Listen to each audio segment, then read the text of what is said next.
Okay, so do the name calling, right? Okay. Okay, sure. Gina Chin, Here. Doug Hagan, Here. John Lloyd, Here. Don McDougal, Here. Bob Mark.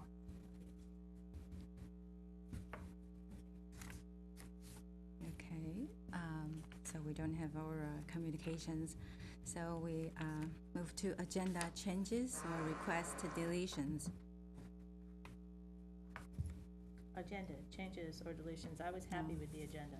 Okay. I move to accept. I'll second. All Okay. right. Ooh, wait, she gets to do that. So all in favor say, Yes. Yes. oh, okay, good. So we move on to the first, approval of draft minutes of regular meeting on October 23rd. I have a question in there.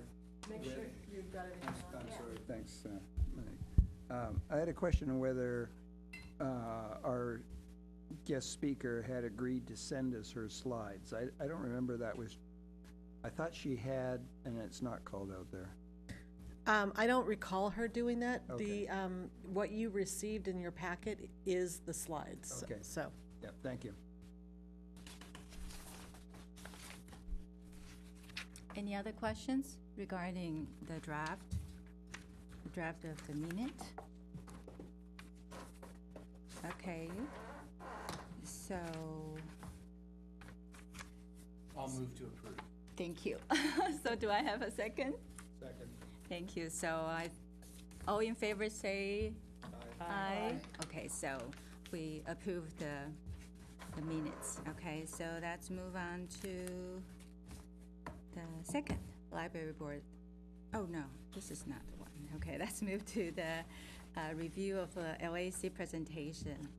I asked Monique, even though I know you're so busy, you have your training, everything, and the soft opening. Thank you very much. And I still ask you to give us the presentation about the Orange Boy, because when I working on the slides, I realized that for the user's part and the usage of the library, they are pretty close. They're close related to the Orange Boy results. So I hope that you can give us a brief presentation and we can add that into our presentation. Thank you. okay, I did bring it tonight. I'll turn it on in just a second. I did want to say that at when Doug was here, because I know he has 3 slides which specifically talk about the Orange Boy analysis that was done to understand who the users are, slides which included information at the presentation that Orange Boy made, as well as a need to have some slides from the dashboard. We did have a little chat about this is updated weekly, which is good. It's for use by library staff, which is good. It's something that we work with the vendor every month. We have a meeting to get further training. So just to understand more about how to use it and how our activities in the library then translate into potential increases or decreases in certain areas. So I want to be clear that, that I hope that the council doesn't say, oh, well, as you'll see, well, what are digitarians? Well, what are bedtime stories? Well, we did do a presentation with you all, and then we did provide some information to the council. So they do know about it, but I think we want to keep in mind that with everything that they work on, this may be a point where they get stuck, and you have a very limited time. So I just want you to keep that in mind. Okay, I'm going to switch to the, oh, go ahead. Could I just comment on that quickly? So I had 2 things. One, will we ever have access to the Orange Boy data real time, as No. a committee? No. Or is it, so It would be filtered through me. If you said we would wanna like know to it, see we this. have to ask you, please. Yeah, we can include it. Like I said, I'm still having a hard time with the format and getting it to print out in a way that looks good for the packet. Yeah, A long time, well, a long time ago, 2 or 3 years ago, the LAC agreed that they would have quarterly to half-year updates on the statistical information, because as an advisory group, monthly tracking was not, and you didn't meet monthly, so it wasn't necessarily something that the commission at that time was interested in seeing. So we can include this as part of the statistical reporting, if that's what you're asking for, but, you know, that's, Well, I just asked if we were going, I just wondered, if, do we come to you for it, or do we see Yeah, it? whenever And you're- so the answer is no, really, you're monitoring it. well, yeah, the library managers are monitoring it. for it, Sure, like that. yeah. And then the second thing was just a comment about Mm-hmm. what I'm sure will be the tendency of the council to, because there's a large number of categories. Yes. So, and they're all very good. Uh-huh. But it also might be good to have in our back pockets the ability to talk about maybe 3. Lump them if necessary. Why don't you go on and talk? That's all I'm just saying. I understand your, what you're asking. We don't lump them because they are very individualized markets, and that's what we paid for. Yeah, I get that. So the 4, we as a library did pick 4 that we emphasize, that That's what I- actually there are 4 of the clusters that we target particularly because it's part of the nationwide trends, because it's part of best practices, because it also meets community needs. And those are bedtime stories, bright futures, digitarians, and transitionals. So much of what we do is based on what we know about those 4 clusters. The others are fine, but based on what we said, based on the demographic information, just the market segmentation itself, and then discussion of the goals and the community interests, those were the 4 we chose. Okay, thanks. That's And Don looked like he had a question. Yeah, Monique, I would just like to record my inclination is if you could show me this daily, I'd love it. So It only comes once a week. Yeah, no, I understand And- that, but at least once a month or something I would encourage just for our education and understanding. The second thing is, I was confused when I first heard the term clusters, and what I've always heard that same thing described as personas. And so you've got these personas that you're dealing with, and I don't know if anybody other than Orange Boy uses the clusters term, but if I was describing, I'd say these are personas. These are groups of people. So our clusters, the other, people who, vendors that we looked at also use the term clusters. And the reason being that people who are in each cluster, that's not who they are forever. So based on how they use the library and the changes in them, either as they age or as their behaviors change, then they move to a different cluster. And that's actually what we're tracking. We want them to move to one of those 4 target clusters. Thank you for that. Okay. So we don't want them to remain a double feature. We want those double feature people to become. That adds substantial understanding, and Okay. I'm really interested in these clusters. So I would again encourage you to go back to the Orange Boy presentation to the commission, and if anything's not clear in that recording, let me know, and I can ask the vendor to perhaps provide some more information as well. Okay, so this is the dashboard. Each panel gives you a different bit of information. And again, it's per week. Oh, so I just probably slept. So what you see here are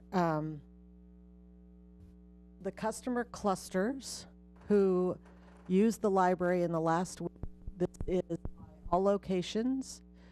Anytime you need information, it explains that this shows the customers by cluster on a weekly basis, and allows you to view the clusters based on the branch that the customer last used or their home branch if they've not used a library location in person. So if they accessed us digitally, then you're able to see their use based on where they registered for their library card. So, yellow is the current week, and blue is the use of that cluster 12 weeks ago. You're also able to look back by week, and you're able to limit by the branch library. So if you want to see College Terrace, and you can see the number along the left side of the graph, and these were all the different clusters that used College Terrace in that particular week, as an example. So, okay, so this is all College Terrace we're looking at. This is only College Terrace, right? And again, 150 to less than 200. If you go back to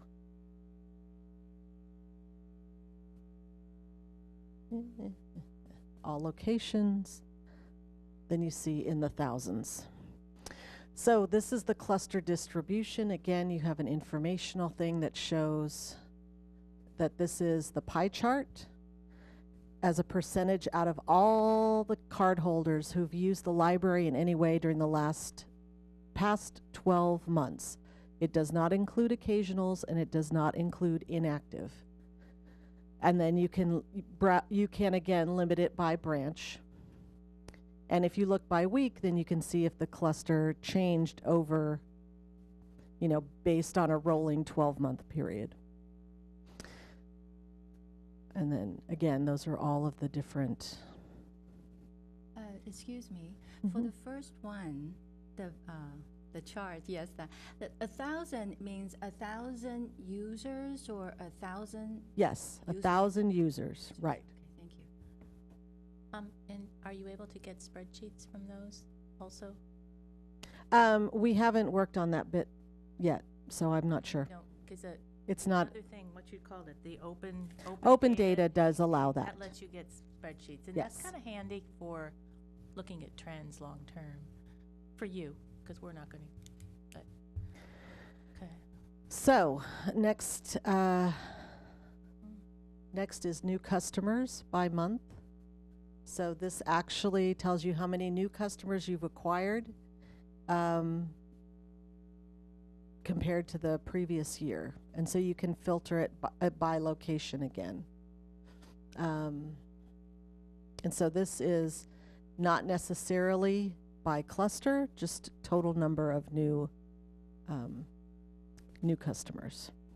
So it tends to go up when school starts or something, or no, during the summer? Summer reading program Okay. usually gets a lot of new, but the fact that we also closed Mitchell Park on September 27th has had an impact overall. You can look.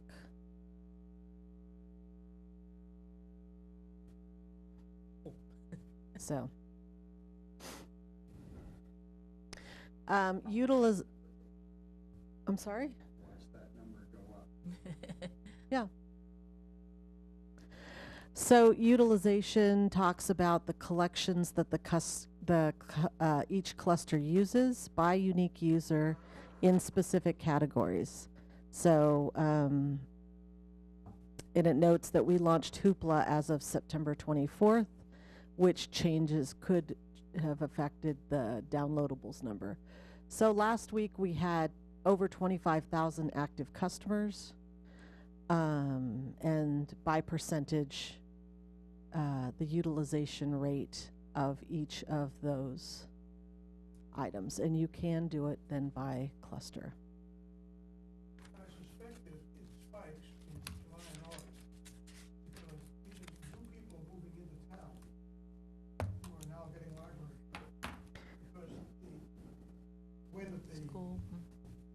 system works, Mm-hmm.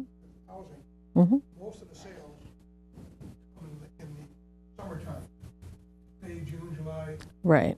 and so that's when the new people will be moving in. That's what I suspect is happening. It's possible. It could also be tied to summer reading program and new people coming. Okay, so here's where it starts getting a little interesting. Cluster migration. This demonstrates where customers in the selected cluster have migrated to in the past week. So you have to look at different dates, different locations, and different clusters. So for all locations, the occasionals moved from occasional into inactive. They became bedtime stories, meaning that they were more a parent or a family group, right? Younger. So does that mean then that they're actually tracking specific library users? That's what that means. They are. Card.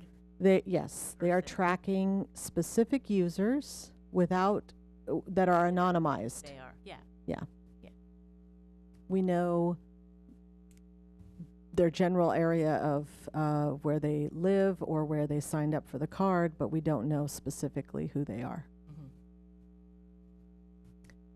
So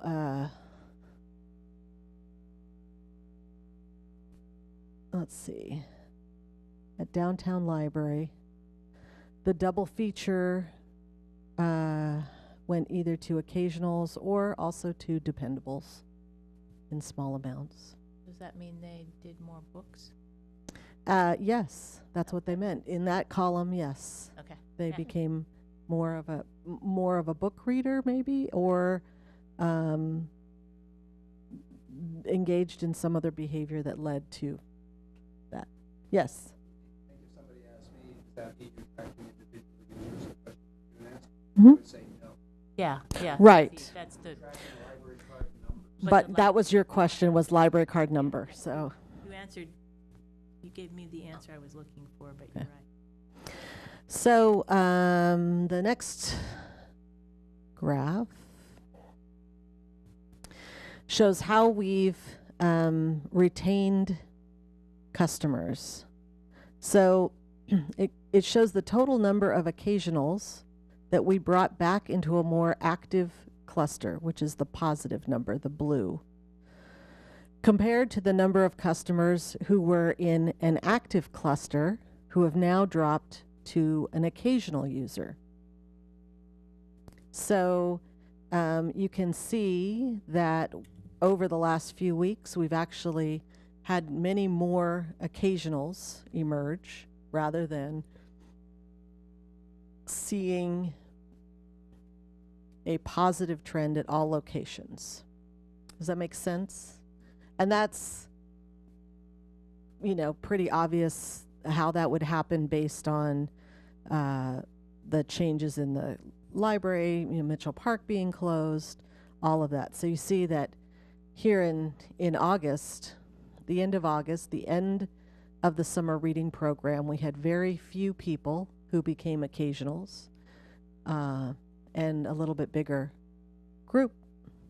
So this is what we really want to see with this going much higher.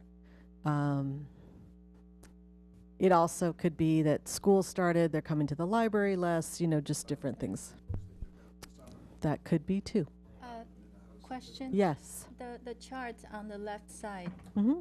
what is the 2, 6, 10, is that times or? No, those are numbers again.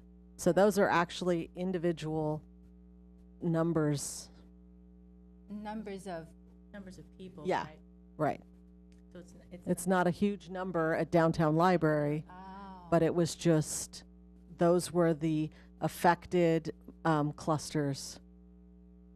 Because if you look at bedtime stories at Children's Library, there may be a different, there are different clusters that they migrated to migrate to bedtime stories No, migrated from bedtime stories to these groups. to these clusters. Or what about from something else to bedtime stories? Okay, well, At that library, that would be, okay, so let's see, you can pick. It'll only come up it won't show, if, but it's still, they're going to be bedtime story people, so, so dependables, yeah. only 1 migrated to bedtime stories, 4 became double features, and 5 became occasionals. So,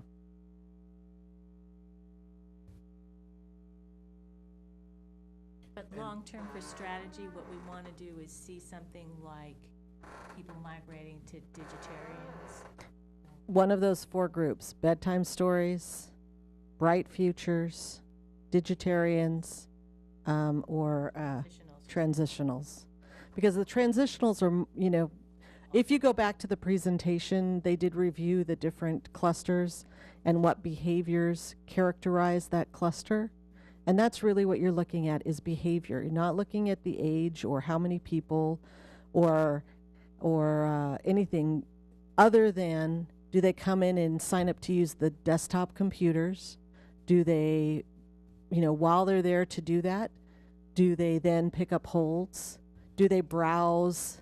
Do they browse the new bookshelf?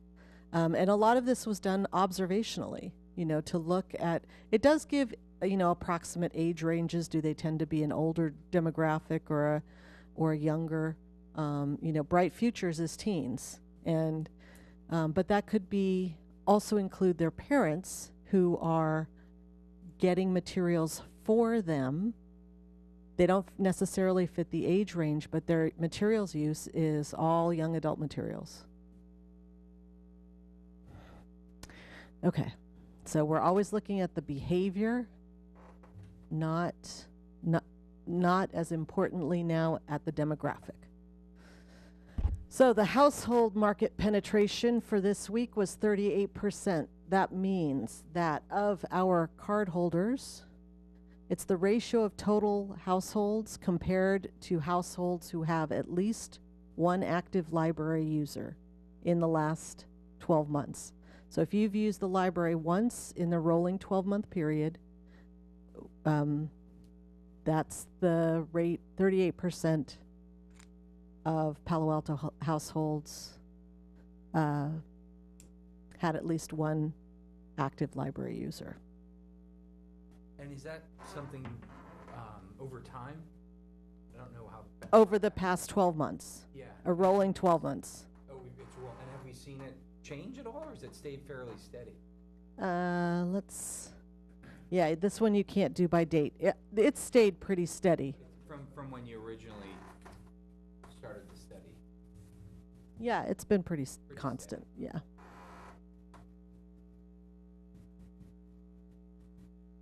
Is that really what that means, isn't it? Say that it means that 38% of the households that actually have a card used it that week? No, 38% of the total households, so the total households in Palo Alto, of all of the possible households, 38% have a card and 1 person in that house used their card Yeah, it's an active card. that week. Yeah. It says active library user, that's what that means, I think. Yeah. Active card holder is any card holder. How does it change over time then? This is for a particular week? Yeah, this is what we're looking at for right now. It's a rolling 12-month period, so it continues to change. But if 5 people in that household use their library card, that's still only 1 household. So it's not And if 1 week, 1 of the 5 uses it, and the next week, 3 of the 5 uses it, it still counts the same. exactly. Right, because it's penetration, so, sort of activity in Palo Alto related to the library. Right. And isn't that also something it's regularly tracked at by other organizations like Pew and, Yes, yeah, I mean, and especially, I think in sales, in retail, it's a common yeah. measurement.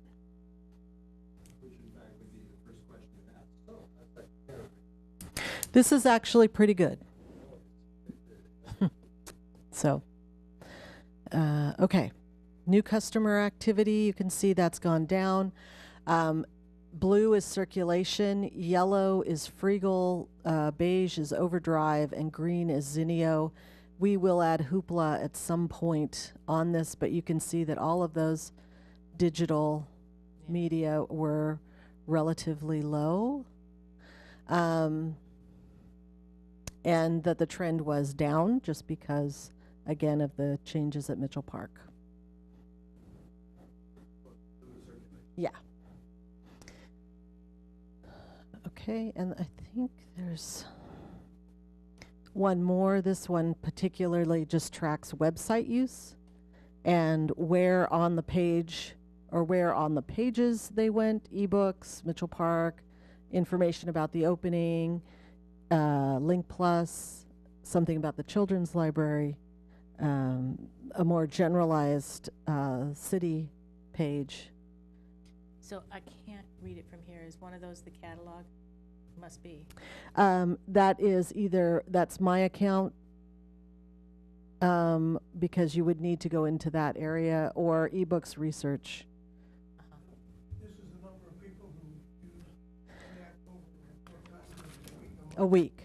So always by a week. It's all a week, okay. Yeah, So and that's pretty cool. 1,500 people using the card catalog.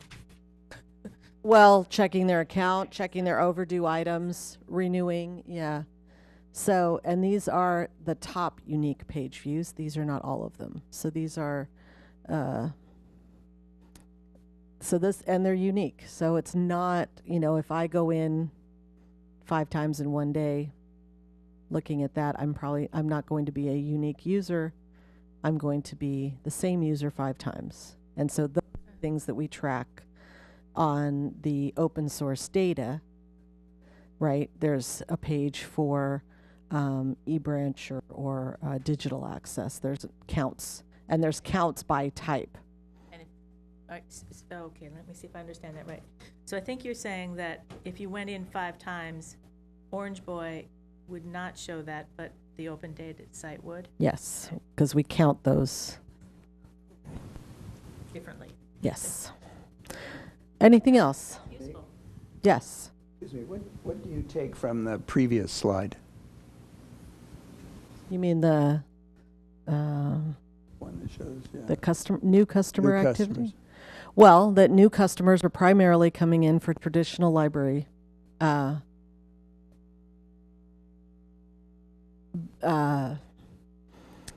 uses. So those are all circulation. So those are all taking out physical items from the library, checking those out.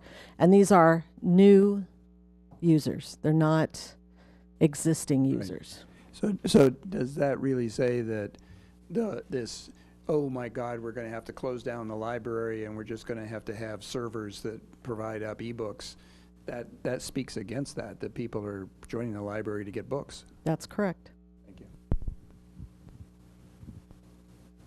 Yeah, I think in general the statistics show that people use print media.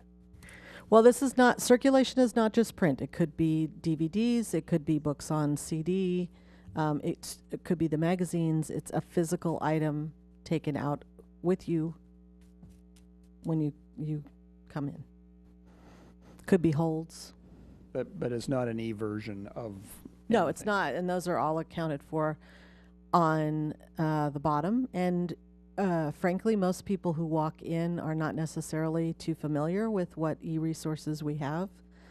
Longtime users say, "Oh, I didn't know you had that." I'm kind of curious because the green is the ebooks, right?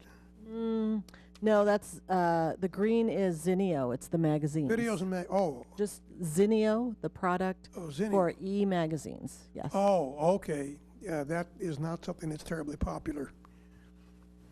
It is for people who know about it. Again, these are all brand new users. So in the first week of joining the library, did you use these resources? Okay, these are new people who wouldn't be familiar with all of the opportunities they have. That's and correct. All of our offerings. That's correct. And what Monique said earlier, which was that people are joining the library to get access to print material a lot, that this shows that that's. To physical items, Physical material. physical Yeah. items. Yeah, that's often why you come in. You have homework to do. You want to see what book you have first, and then you may go on to some other resources.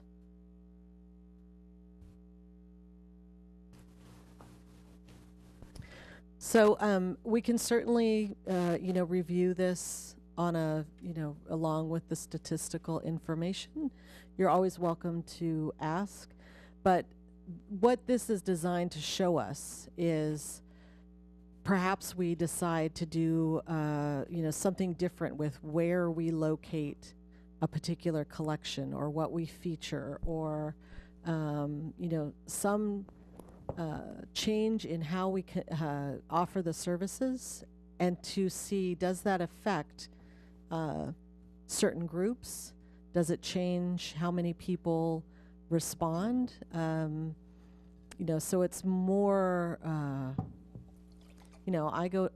I personally go to Target the day after Halloween to buy cheap candy and decorations for next year at 50% off. Not the candy, but the decor. So there are certain people who will see only once a year. Maybe it's summer reading program. Maybe it's, what we often see is a grandchild who comes to spend the summer with their grandparents here.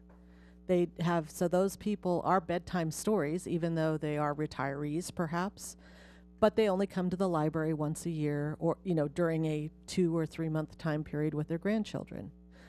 So those are, all of the unique kind of features we can track using this, rather than just straight numbers of we checked out X number of books. That's a different story than what we're able to see here.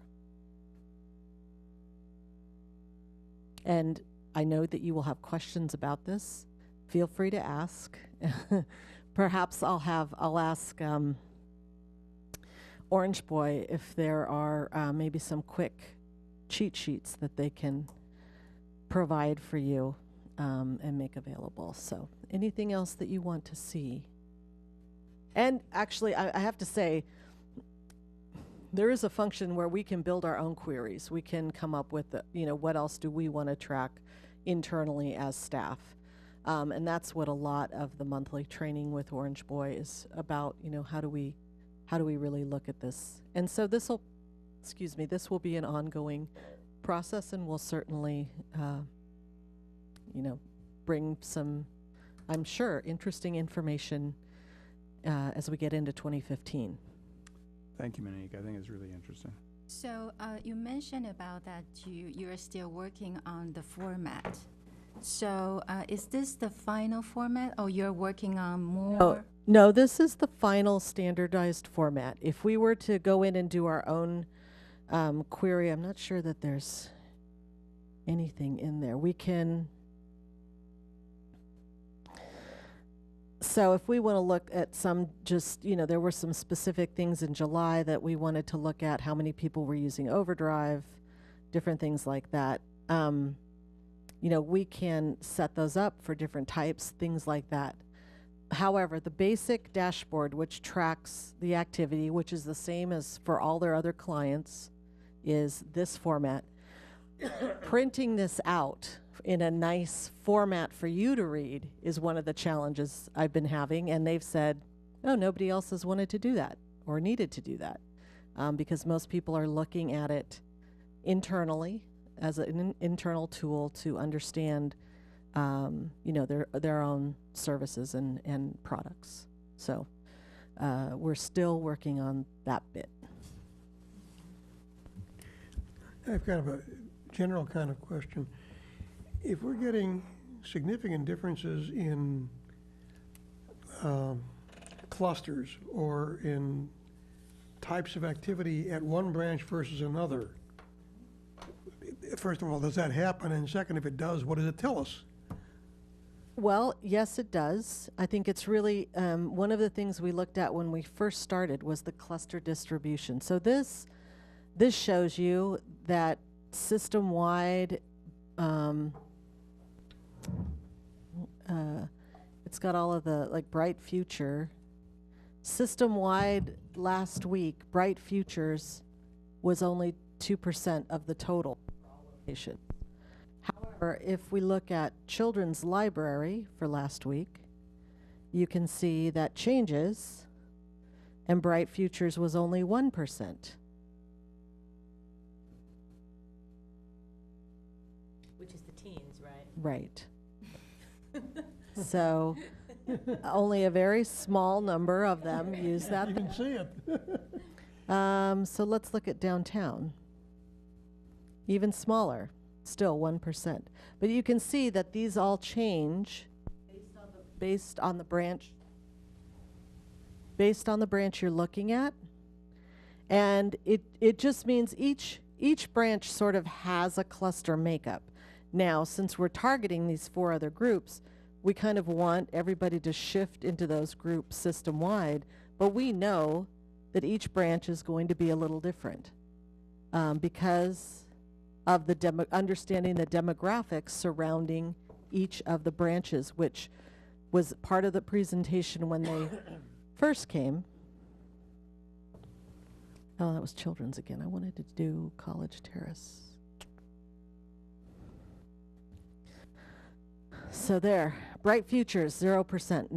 No teen-related activity at College Terrace last week, but a very high grouping of dependables and a high grouping of digitarians, 19%. And 13% new card holders.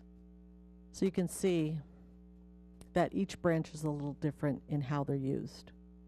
I think I forgot, but the digitarians are people who are there to use the computers, right?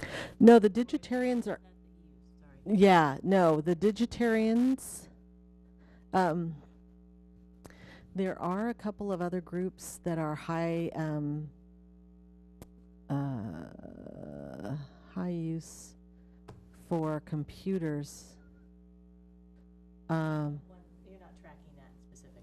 We are actually, yeah, we are. Digitarians do use the computers, but they're actually a group that's not on here. They're called Dining In. These are the top ones, but Dining In are people who come and stay and use the desktop computers. One of the things we cannot capture are the number of users for Wi-Fi because we do not require you to use your library card to log in. And that's because we're part of the city's Wi-Fi system. So that would be another very interesting data point that we don't capture because we see people bring in their own laptops and spend all day using the Wi-Fi, right? So that is one gap in this analysis, and we originally were thinking that we would require people to log in, but because it would then be different than the rest of the city and be another barrier or step to using the Wi-Fi, we're not doing that at this point.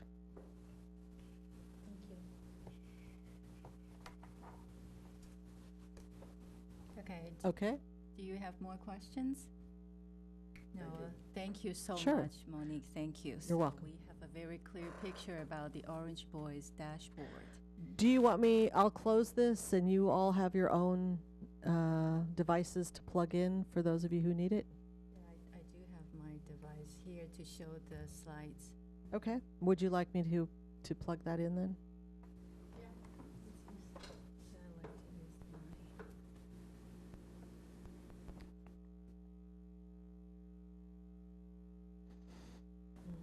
I know that some data, they have the real-time information or just review once a week. I'm sorry, who are you? Is there some data can have a real-time data or it's all renewed once a week? No, we don't have any real-time data for use statistics. We have real-time data for counting opinions, which is customer satisfaction. So that does work on a real-time system. And it is possible when we get the new integrated library system, the contract should be hopefully awarded in December. Many of the newer systems do have a dashboard feature, again, meant for internal use, and they do update on a different system. Okay, thank you. The reason I invite Monique to do this presentation is just because when I'm preparing the slides, and I found out that it's really related, closely related to.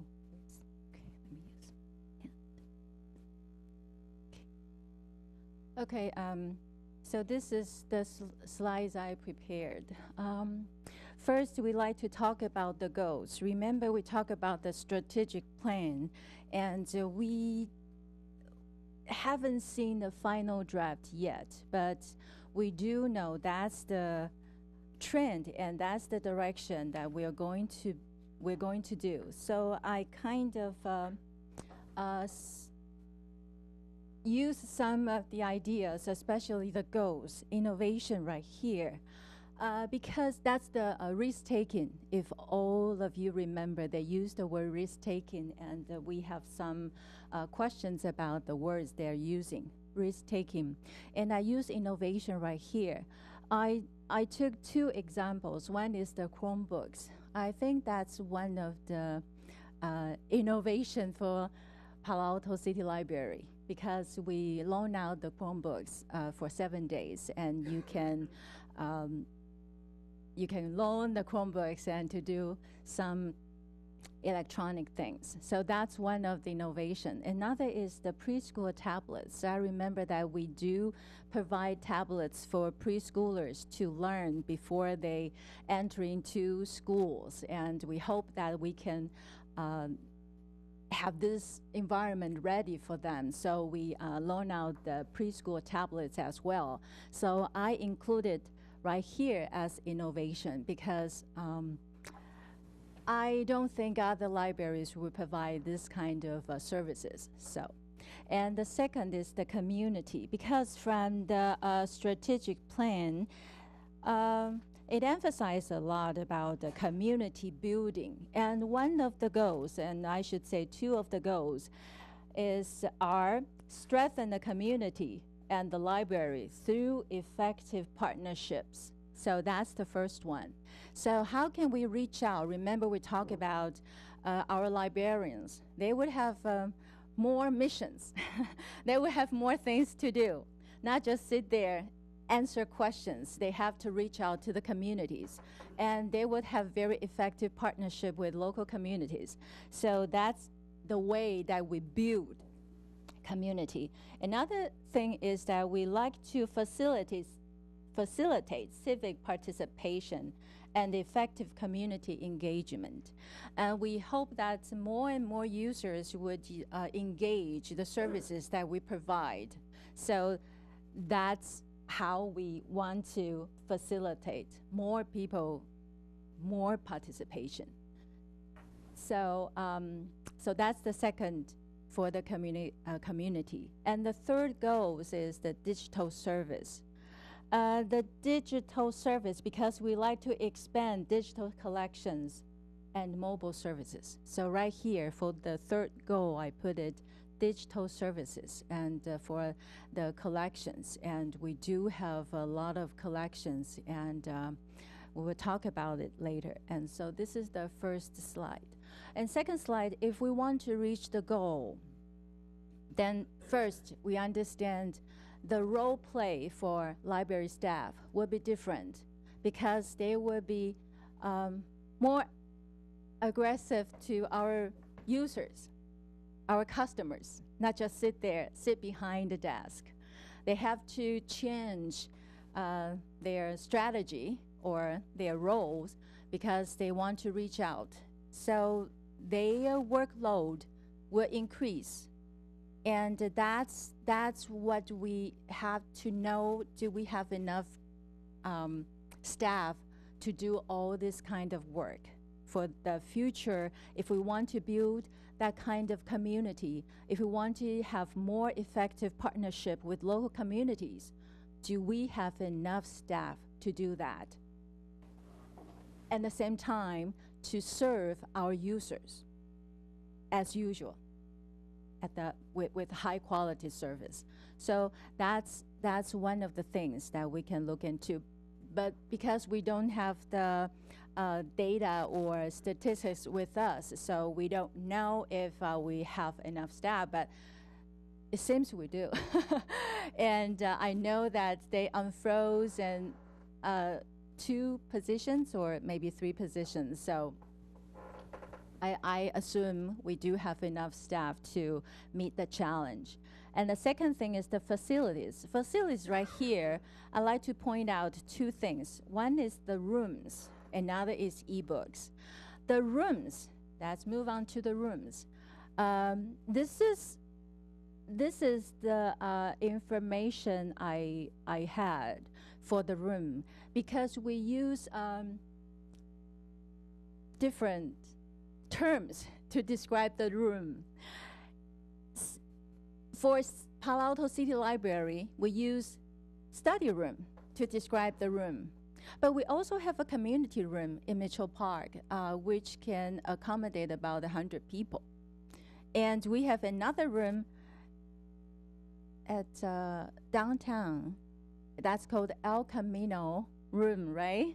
Okay. That one can accommodate about 60 people. So for the rooms of Palo Alto City Library, we do have 2 community rooms and 10 study rooms. And for the computer lab, I call it computer lab, that's its Google group, right? That's a G group. It's actually the Ventura Technology Lab. Ventura.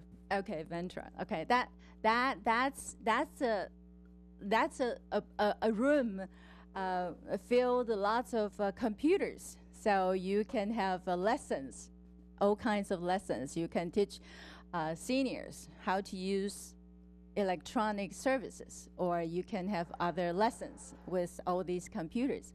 So that's the rooms that we have. And why we want to emphasize this?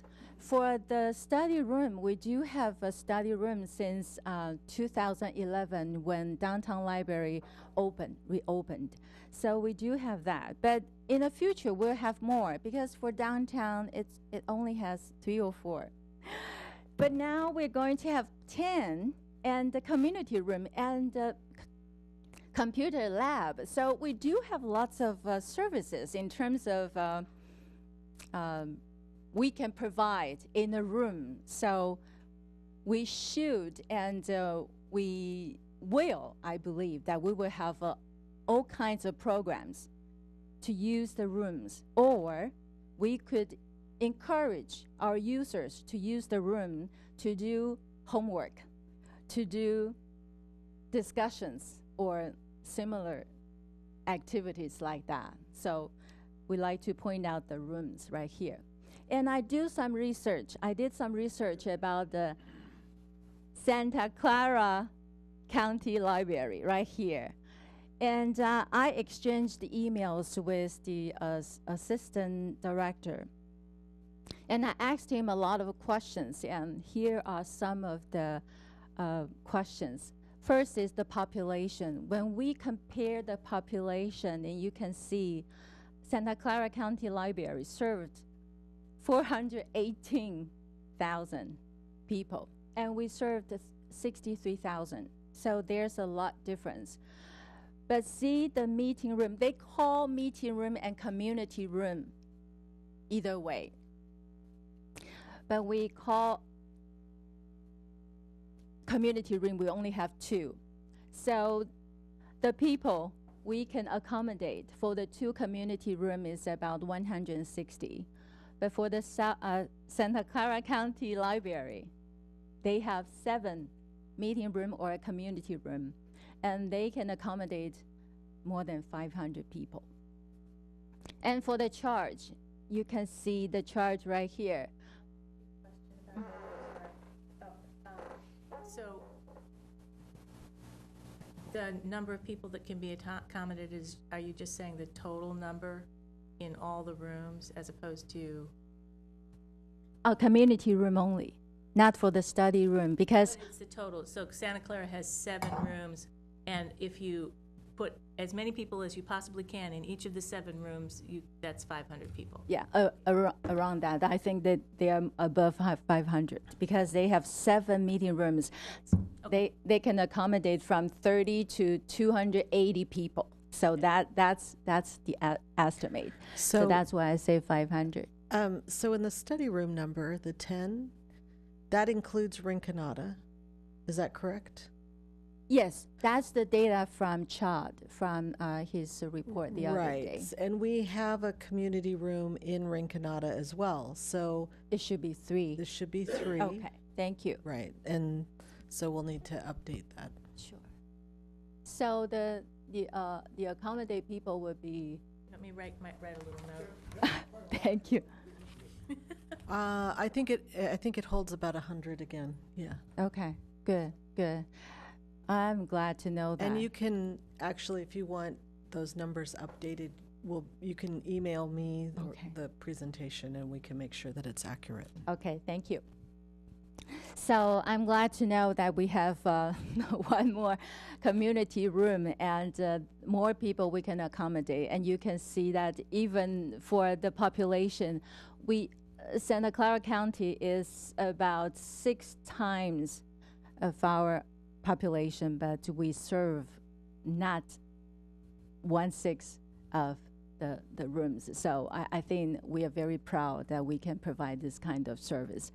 Okay, then we move on to the charge. The charge, right now, it's $34. I put a question mark because I like to update it. If we have updated information regarding the charge, please just let me know. And that's for Palo Alto City Library. For the Santa Clara County Library, it's $10. For us, it's $34 per hour. But for SCCL, it's $10. I asked them how many hours. They told me 8 hours.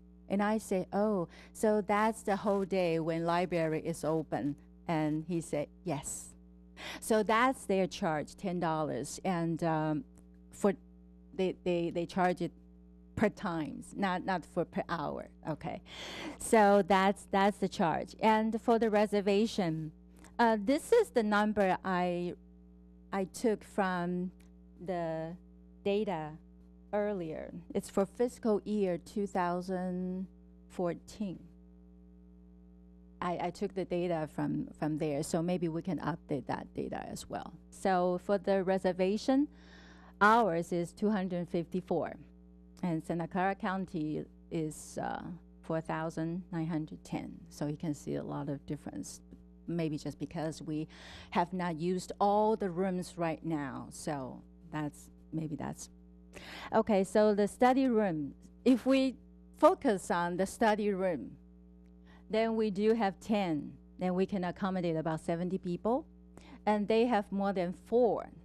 When I asked the deputy director about how many study rooms you have, and he said that we have several study rooms which can accommodate 20 to 30 people. But if you're talking about 6 to 10 or 12, then we have one in Gilroy, one in Saratoga, 2 in Milpitas. Okay, so that's my estimate. They have 4, more than 4, and they can accommodate about 100 people. And the reservation, also the data is from 2013, so maybe we can update that. For SCCL, it's first come, first serve. So they don't have to make reservation in terms of study room. Okay, so that's the way maybe we can talk about the rooms, because we will provide the service more for our customers. So just make a comparison. That we are providing more study rooms per individual and probably per square mile than Santa Clara. Yes, so you can see from there. Okay, good. So let's move on. So remember we talked about if we want to reach the goal, first is the staff, and now is the facilities. For facilities, we talk about the rooms, study room, community room, or the computer lab. Another thing is that the ebooks. Why we think ebooks is so important? We have these two statistics to show. From here, you can see, no matter it's checkouts by type of materials or checkouts by branch, you can see the ebooks is the highest for the checkouts compared with from 2013 to 2014. So you can see ebooks is always the highest right here. By branch, ebooks change is almost 200%. And right there, you can see the ebooks is about 30%. So you can see the demand for electronic books. We think it's important. And this is... Just real quick, I Yes. just want to check something on the data. So I noticed in 2013, the checkouts by type of material for ebooks was 27,643, which matches the total by branch. But if you look at 2014, ebooks is 36,008 versus 82,606.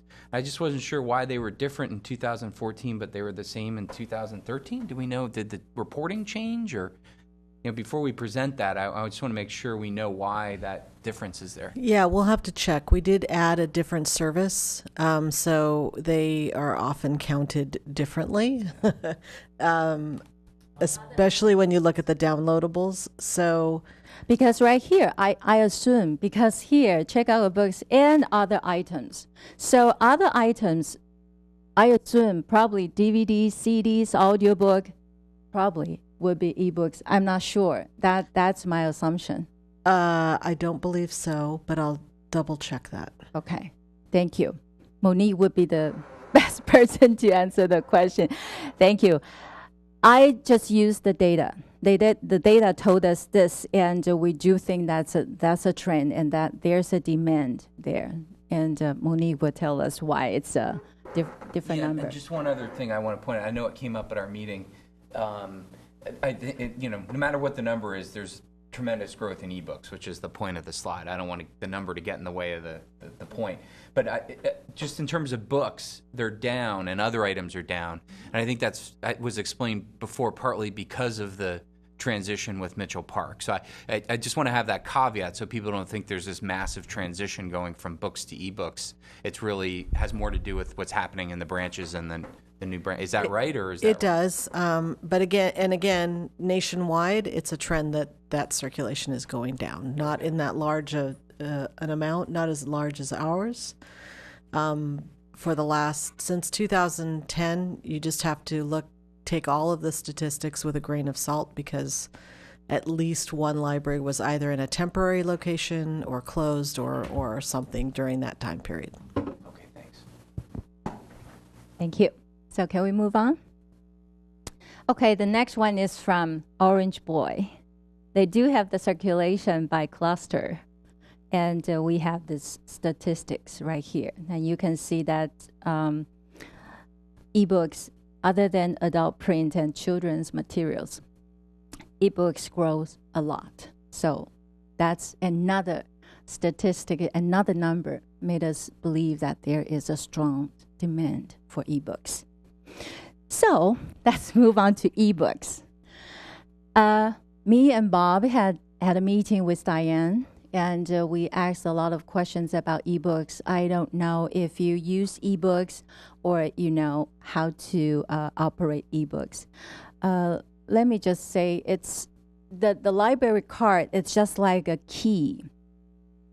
Then you can go to different vendors' website to open the door and to check out or browse their content. So library card is it's just like a key, the function of a key. And just because of that, some areas are beyond our control. For instance, when we're talking about the complaints, lots of people complain about technology. Sometimes if you don't have for instance, if you use iPad or other tablets, if you don't have the apps, it won't let you read the electronic books. That's something our users have to solve, or they can make appointments with our e-staff so they can help them to solve. Or some people, they use their computer. They try to use their computers to read ebooks, but they are not able to download the Adobe digital materials or something like that. Even though you download, you must know the requirement for your computer. For instance, if you use Mac, your iOS has to be 10.7. Adobe digital material will work. Otherwise, it will not work, even though you download it. So this kind of technology, techniques, things that we must have let our users know. Otherwise, they even have the key, which is the library card. They are able to check out, but that they are not able to read it. So that's most complaints from our users. So let's go back to ebook. Basically, there are two kinds of ebooks. One is online. It's just like you browse internet, you browse websites. It's just the same as that. Another one is download, which means that you can download to your device, no matter it's a computer or it's iPad or tablet. You can download it and you can read it anytime, anywhere you like. And for this, we do have a few problems. One is the limits. Because the ebooks is not the same as the print. If we buy the print, as long as we buy 10 prints, then we can loan out 10 prints based on their term. For instance, you can only loan out the book for 21 days or 30 days, something like that. For ebooks, there's a limit. Like if we buy a book, Diane mentioned about the HarperCollins. Anyway, an author. We purchase $85 for certain amount of limits. For instance, $85 for this author's book, but you can only check out for certain amount of times, like 8 or 6 limits for that book. So we do have limits for these kind of books. It's called HarperCollins. We purchased HarperCollins book for $85, but they only allow us to check out 26 times. So I think you mentioned this earlier, Monique. In some ways, it costs more for the printed copy for the ebook copy. Yeah, so HarperCollins is a publisher. Each of the publishing companies and vendors have their own prices. You might buy a copy through Amazon for $9.99, and it might cost us like $85. And then Sheena's correct. There's a limit to the number of uses you can have for that title, and then it will disappear. So essentially, it's almost like a leasing or rental arrangement based on the way that they have their contracts set up. Some libraries have said we're not even going to deal with HarperCollins. We're not going to have those limits. But it is one copy, one user. You can't have some. In most systems, some do publish them differently, but in this case, yeah, it is a very expensive option sometimes. One way of looking at the ebooks is it's kind of a jungle. And some publishers will not sell ebooks, period. Others will sell them, but the paperback might cost $12, the ebook will cost $50. The paperback you can take out and use for decades. The ebook you can only check out 26 times or 15 times. And some publishers will publish certain volumes in ebooks but not others, or certain authors in ebooks and not others. And it changes. And there have been publishers that wouldn't deal with ebooks, and then all of a sudden they got on the market. And then there's others that pulled back what they were offering. So it's a jungle. And are there any trends in terms of buying? Are libraries teaming up as purchasing groups? Are the publishers allowing that? Or is it really up to the individual library to survive in the jungle on its own? So we are part of a consortium through Overdrive with Northern California libraries. So we pay a certain amount for a negotiated number of items that are available. However, we've also arranged to pay an additional amount so that we can either get multiple copies of extremely popular books, or that we can just buy a broader variety of items. And these books then are for Palo Alto libraries only, or library card users. So if you look in the catalog, it may say we have 10 copies of a certain book. And you look and you see, oh, well, I'm in Palo Alto, I'm a Palo Alto library person. 3 of the copies that you see may only be for Palo Alto library card holders. So you may think, you're going to have to wait for a while, but it actually may come sooner, simply because we've put in more money for additional copies.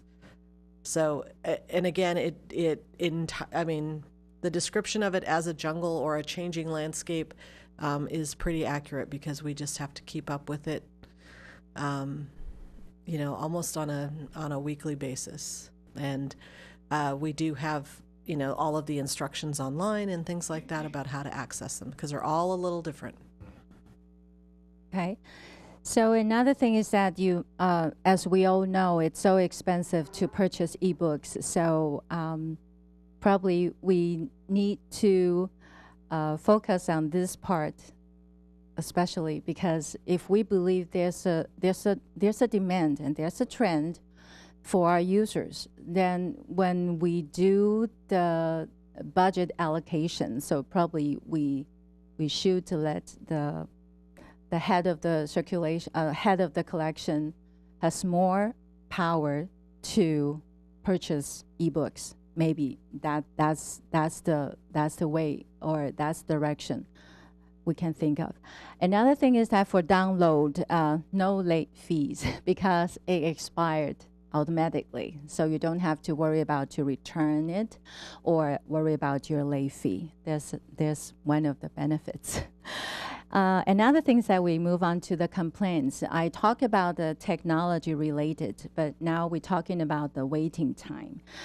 Just because of the limits, so some popular items, maybe we only have this budget to purchase this limits of checkouts of that book, but there are so many people waiting for the popular item. So sometimes we could do nothing, because for every ebook they can check out for 21 days. It's just like print books. So the same. It's not like ebooks, you can only check out 5 days, then next one. No, it's just like a print book. So sometimes it's really hard to satisfy all our customers because of the waiting time. So that's the ebooks. And next, move on to the users and usage. And this data is kind of old because it's from 2013. Maybe we can update this data later, but just give you an idea how our active cardholders distribute in a Bay Area. So this is a very good picture. We are not just serving this Palo Alto area, we're also serving the whole Bay Area. So, okay. I should know this. How do you get to have a library card if you don't live in Palo Alto? Anyone in California can get a library card in any library in California. Some libraries have created their own jurisdictions and they charge non-residents a user fee, though for the most part, those are, like a special district. But there are the cooperative lending arrangements through the California State Library and California state law. And so the idea is that you're able to use anything because you'll borrow from somewhere else, and it evens out. So that's how it happens. So what percentage of the 32,000 are actually Palo Alto residents? Next slide, maybe? It's just the active cardholders. So it could be Palo Altans, or could be some other people in other. Well, no, I think what they want to know is how many of those active cardholders are from Palo Alto and how many are not. So we would have to get you that information. We do have it, though. Well, if this is the presentation that you're making to the council, which I assume this is what you're rehearsing, that would be the obvious question.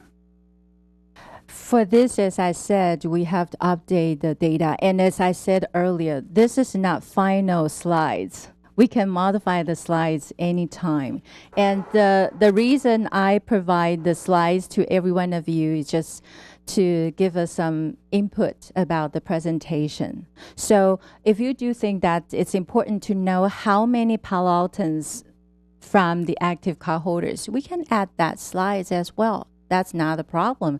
This is not final. We can modify it anytime, okay? Just to let you know that this is what we have, and just to share all the information for the past few weeks that we've been working on, to let you know what we're going to present. If you want to add more, you're more than welcome to do that. And if you do think this is not necessary to show the active cardholder in the Bay Area, of course we can delete the slide as well. It's not final. You can modify it anytime. Okay? Any question? No? Okay. So we move on. Oh, by the way, as I said, this is from 2013, so we have to update the number. But just to let you know, maybe we can include this slide, include this information to council members. This slide was prepared by Orange Boy, so it was part of their data. It does not get updated because it was part of the initial starting point. So we didn't make this slide. I mean, we didn't provide them with the graphic. Yes. This is from Orange Boy. Did I say that? Yes. Well, some information like this is from Orange Boy. I mentioned that, right? I mentioned that. Yes. You did. This is from Orange Boy, and this is from Orange Boy as well. And this was from 2013. 2013. Yes. We won't No. be. No. And the next slide is? And next slide would be this. And this is from Doug. He did research about the users. So he gave us this slide to show the Palo Alto libraries. And you can see right here is Palo Alto libraries. And this is Palo Alto area. And this is the Bay Area. So it just reflects and serve Palo Alto as a whole. So the slide can give you an idea in terms of income, poverty, length residence, and also he listed other items as well. That you would have graphs for.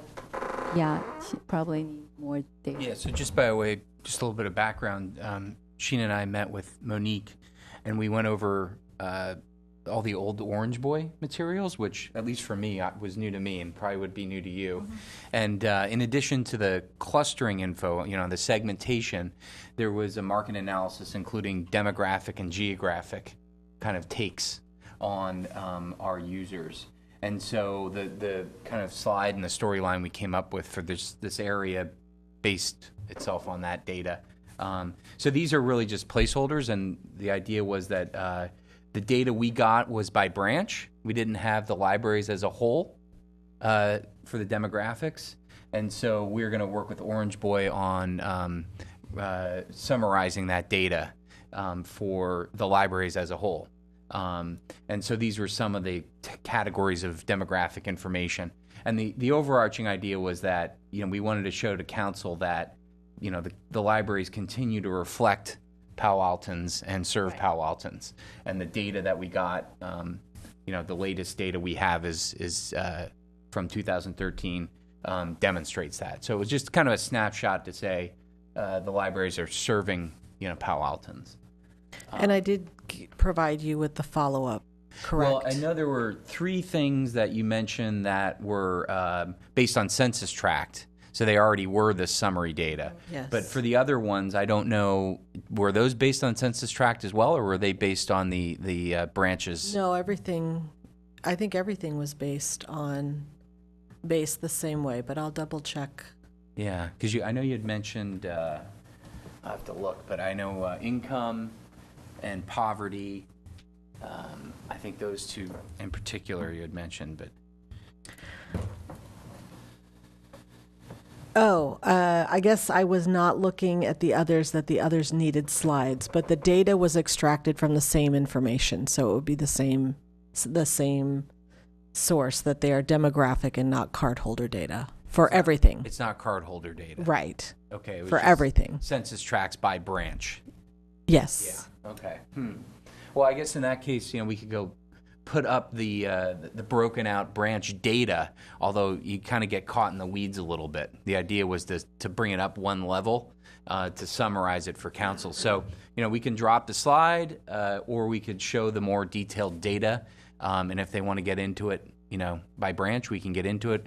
If you look at the summary data by branch, I don't know if you have it on your computer, it's very easy to glean that the libraries as a whole reflect Palo Alto. So anyway, I don't know, open to advice on how we want to finalize that slide or get rid of it based on that update on the data.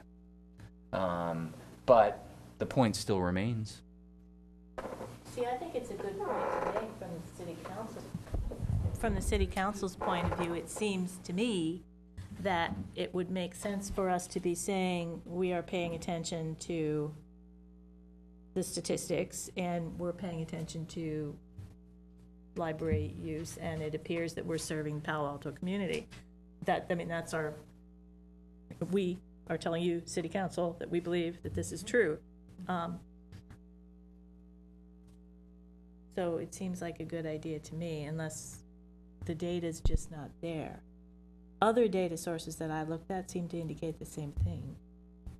It's not shocking. It's no surprise. Yeah.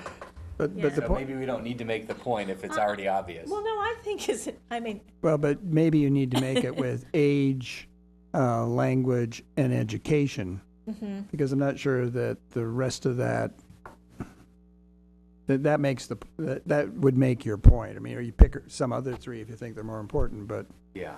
household size and household with children and whatnot, I'm not sure that that's going to be sufficiently different. Yeah. Although I'm not sure we can draw the conclusion that we're actually serving that population, because again, it's not the card holders, it's the census tract. So we'd just be presenting census tract data is what we'd be doing by branch. Looking at it that way, I'm not sure we can draw the overarching conclusion that, based on this data. I think we all have a good feel for it, and there's probably other data maybe we could find, I don't know, to support this. It would depend, it depends on what you're looking for. We don't, for example, language, education, we don't ask those kinds of questions when you register for a library card, so we wouldn't know that. we could never really We would never correlate. know that. Yeah. Um, Okay. Well, I think we probably have to just get rid of the slide then, because we don't have data to support it. Unless you were just wanting to talk about, you're right. We'd just be presenting, you might as well get a census expert to stand up and talk about Palo Alto census tracts, because that's all we're really doing. There is, on the open data site, there's a graph that shows census data. And I now don't have a connection, so everything it was showing me went away, and I can't show you, but, Yeah, it does. It has the same, it has a tag, and then it does update it to 2013. Well, why don't we go through the other user slides, and then we'll see if we need to find a way to finesse this. I think the actual point that we got from the data there's other things that we can support with the Orange Boy information that might be more relevant to the presentation anyway. So, unless we want to. Yeah, on the language, there is some data we could use, which I think would interest people, and that is the amount of circulation of books in various languages, Spanish, Russian, Italian, French, whatever. And then how many books do we have in those languages, so we get an idea of what the turnover is. If we have 1,000 books in French and we have 2,000 checkouts a year, but we have 2,000 books in Spanish and we have 10,000 checkouts a year, that tells you something about the desire in those languages. So if we have that data and we can get it easily, that'll be useful, because we are seeing a need or a demand for books in different languages. Chinese, I'm sure, is a popular language. Okay. So this slide, I think it's a good idea to let council members know that the libraries serve Palo Alto as a whole, because we reflect this Democrat. Right. I think the issue, though, is that we don't have anything from the library which shows how we serve the Palo Altans. So you wouldn't have that first thing. It would just be like under poverty. You see how there's the three rectangles, the three graphs, the three bars. We don't have anything for the Palo Alto libraries. So all we have is Palo Alto in the Bay Area. So we don't know necessarily how we serve those people. So this is just, what we're looking at is just census data. It's Right. not library usage data at all, in which case, yeah. Yes, so I have not finished my sentence yet. So I think this is a good idea, but since we don't have the data to support us, I mean, statistics is the best way to let people know about things, but we don't have statistics for that. So probably we are not able to move on, and we are not able to find the numbers to fill in. What do you think? Yeah, I think right now we probably should, put a hold on it. In terms of Bob's idea, I like that. It might refer more to usage than users. And maybe if we want to bring up that topic about language, and it's an important thing in terms of collection and something we want to present to council and Monique feels is important too, then maybe we'd get the statistics if they're available and put them in usage. I don't know, because it could be anyone checking out a foreign language book, not necessarily someone who's from a foreign country or, So it might say more about the usage and the collections than it does about the users in particular. So I'd suggest that maybe we'd move on this slide, keep moving on users, and then keep that as a placeholder for usage. Does that work? Yeah, well, on language, one of the reasons I brought that up is It's a good because point, yeah. if we have to buy a lot of extra books in a language because we see there's a big demand for it. Right, or ebooks. We only have so much in the way of assets, so we can say to the council, Yeah. we need more money to buy more books in Chinese, for example, because we're seeing a huge surge in circulation and we only have a small collection in Right. Chinese. That's something that you can argue about. Is that something we could see or find? Yeah. Is that data readily available? That data is on the California State Library website. We report that data annually. Okay.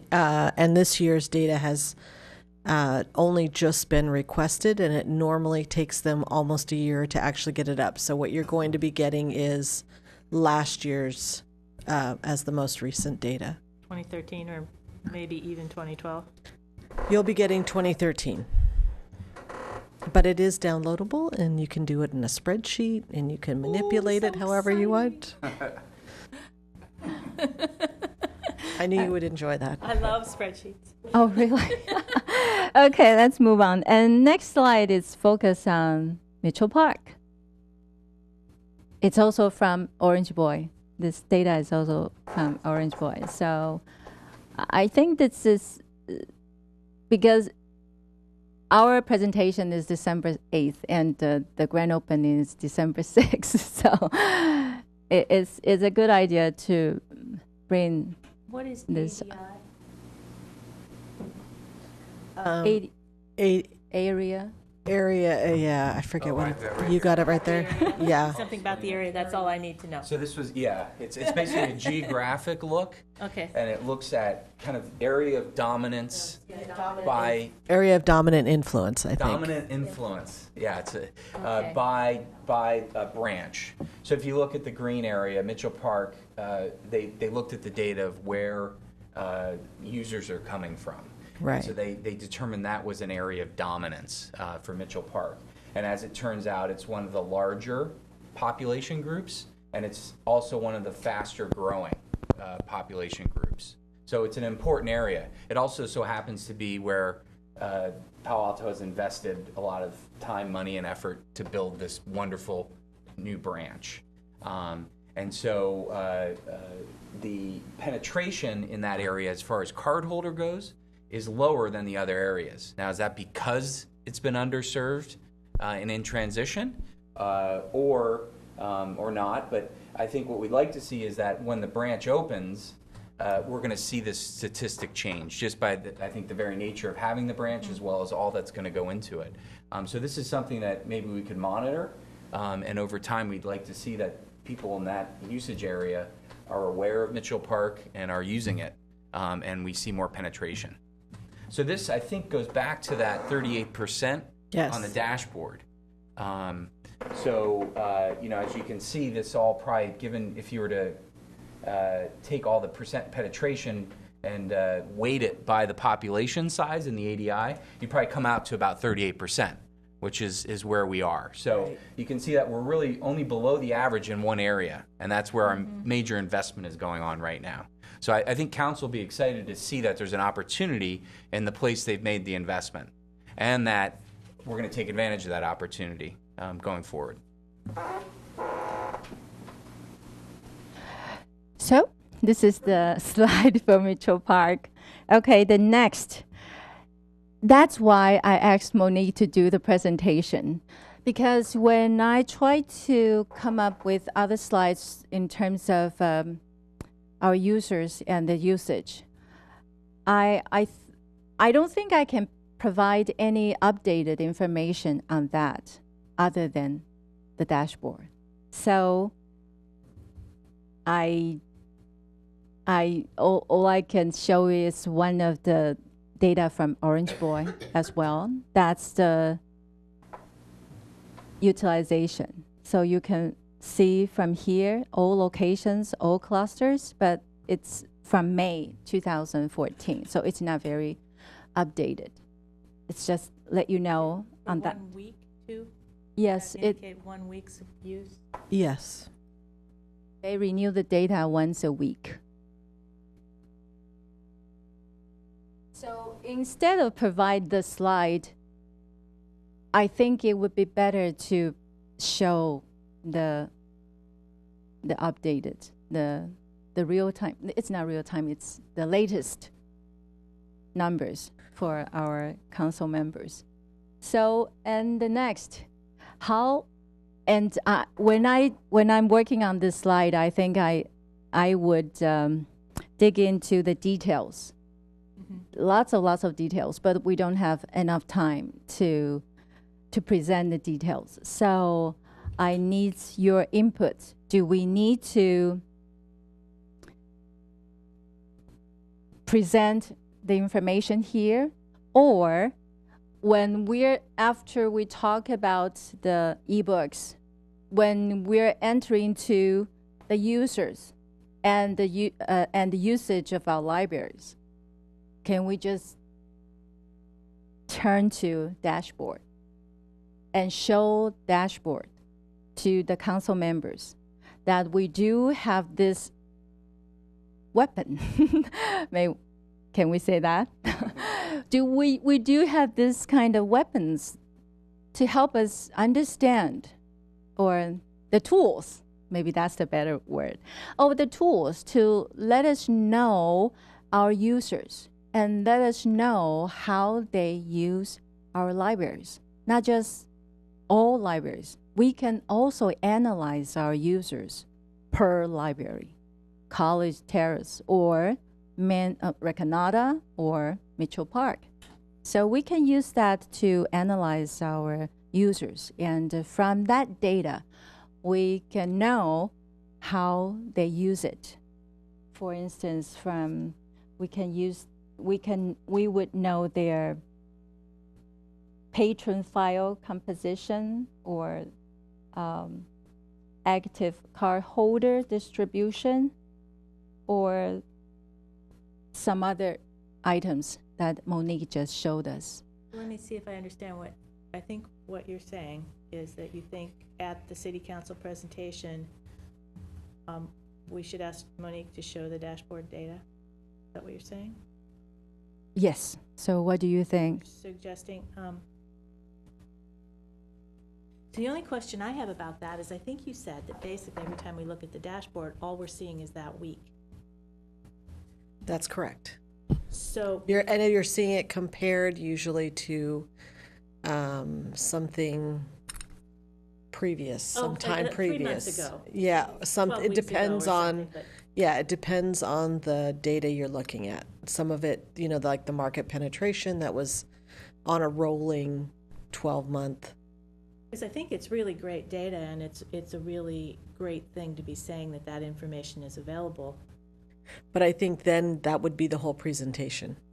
It would take all the time. I mean, that It took just me took 40, an hour, 45 yeah. minutes. Yeah. For us, yeah. Yeah. Yeah. And it brings up a lot of questions, not just about the dashboard, but the strategy and, Yeah.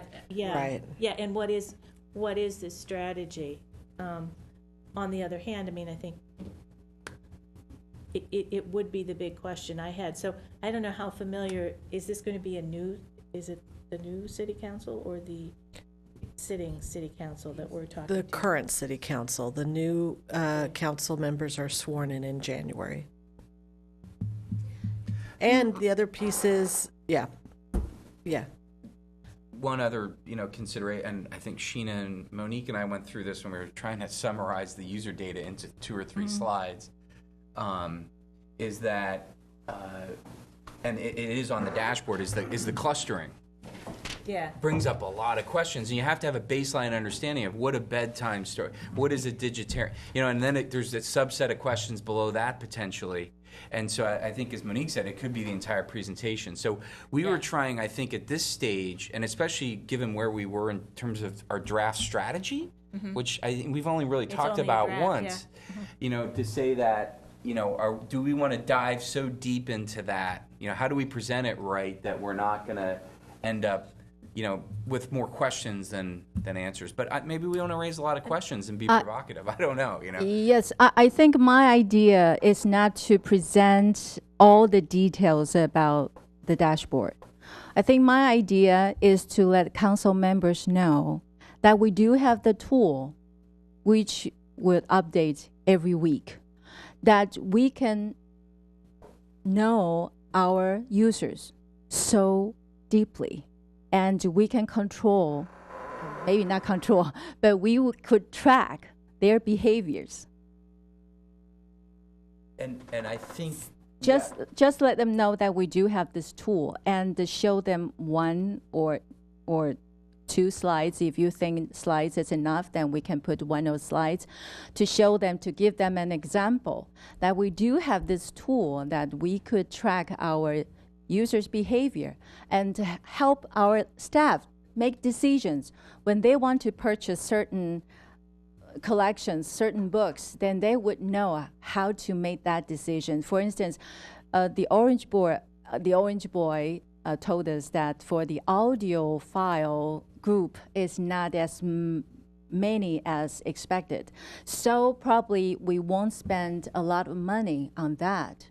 We could use that money to buy other collections, which would attract more, appeal to our users. So it's just show them we do have the tool. so I would. the idea was we'd have a screenshot, of the dashboard and a slide, which is why we had a placeholder for that there. and that there is a tool, and then Yeah, we're there's a learning how to tool. use it, obviously, but that if they want to go deeper on it, that's a great follow-up, for our individual meetings, or maybe a future council meeting, if they want to spend more time going in depth on it. Yeah. I would be careful what you ask for, because you might get it. In terms of putting up a screenshot or encouraging them to, ask for more presentations and whatnot.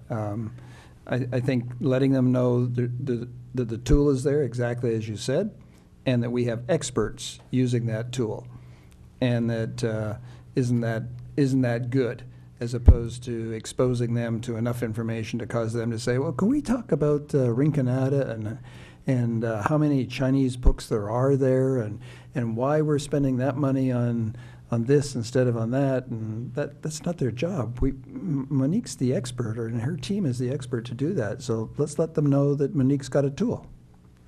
And maybe this slide could include all of the places that we gather data, not just Orange Boy. So Right. bullets of Orange Boy and Counting opinions. Right. Yeah. California Library. Mm-hmm. One of the things I think we have to think about is how do we present it to the council so that they don't get lost in things that they're not expecting. So my suggestion is that we start off by giving them the report, which we get periodically, on total circulation, visits, use of meeting rooms, and so on, because that's something they can grasp very quickly. They understand circulation, they understand we have meeting rooms and people are using it, and compare that with other libraries, because we always rank very highly. I think we're no lower than second or third in some of those categories nationally. So just so, okay, these are the things that people are coming in for, and this is the circulation, and look at, it's still going up, up, up. Oh, it went down when the library branch closed, but now it's going back up again. That's something that's, let's say, standard, that the council members will see anyway, and it's easy for them to understand. Then we can get into the different languages that we're now having to have more of, because we got more demand for this language. We have more circulation in that language, whatever. And then we can talk about things like ebooks, because that's one of the obvious things they're going to say is, you don't need all this shelf space because people are just going to be using ebooks. We say, no, look how much circulation we've got with. And that way it explains to them that although the library usage is changing, 10 years ago, we didn't have this many meeting rooms, as an example. And yes, we have meeting rooms, and yes, they're used. If you look at the figures that she gave us earlier, they're used very heavily compared to the county libraries. So that's the sort of thing that we have to present to them. That library system is performing, it's giving people what they want. What people want changes over time for a number of reasons, like ebooks weren't available 10 years ago. So now we have to talk about how we're going to provide them. And then we can get into these details like this, where we can say, well, this is what we're doing with the ebooks, and the problem is we have technology issues. If you don't have the right kind of software on your reader, you can't read it. Then we can get into that. We have to give them an overview first and show them that we are trying to track what people need and want, and we're trying to provide it. And so the library system is being nimble. I think that's important. So may I know how many slides we can have for the presentation? The number of slides is up to you, though, I would suggest that, even if you had, 10 slides and spent 4 minutes per slide, that would be about a 45 minute presentation. And 10 slides is not very many. It's very concise and very focused. So we each actually had, I think, the job of coming up with 3 slides on different subjects. So I never gave you slides, but I have. Thank you. A possibility on usage, but it's kind of at a different level, different granularity. Excuse me. I guess in general, when I'm thinking of this as your normal, we're presenting up, right? We're presenting to the execs. Right. And they want to hear enough data to know that things are under control, but they want it at a very high level. And so this idea about not getting into the discussion of what is each cluster, that could take us an hour. Right.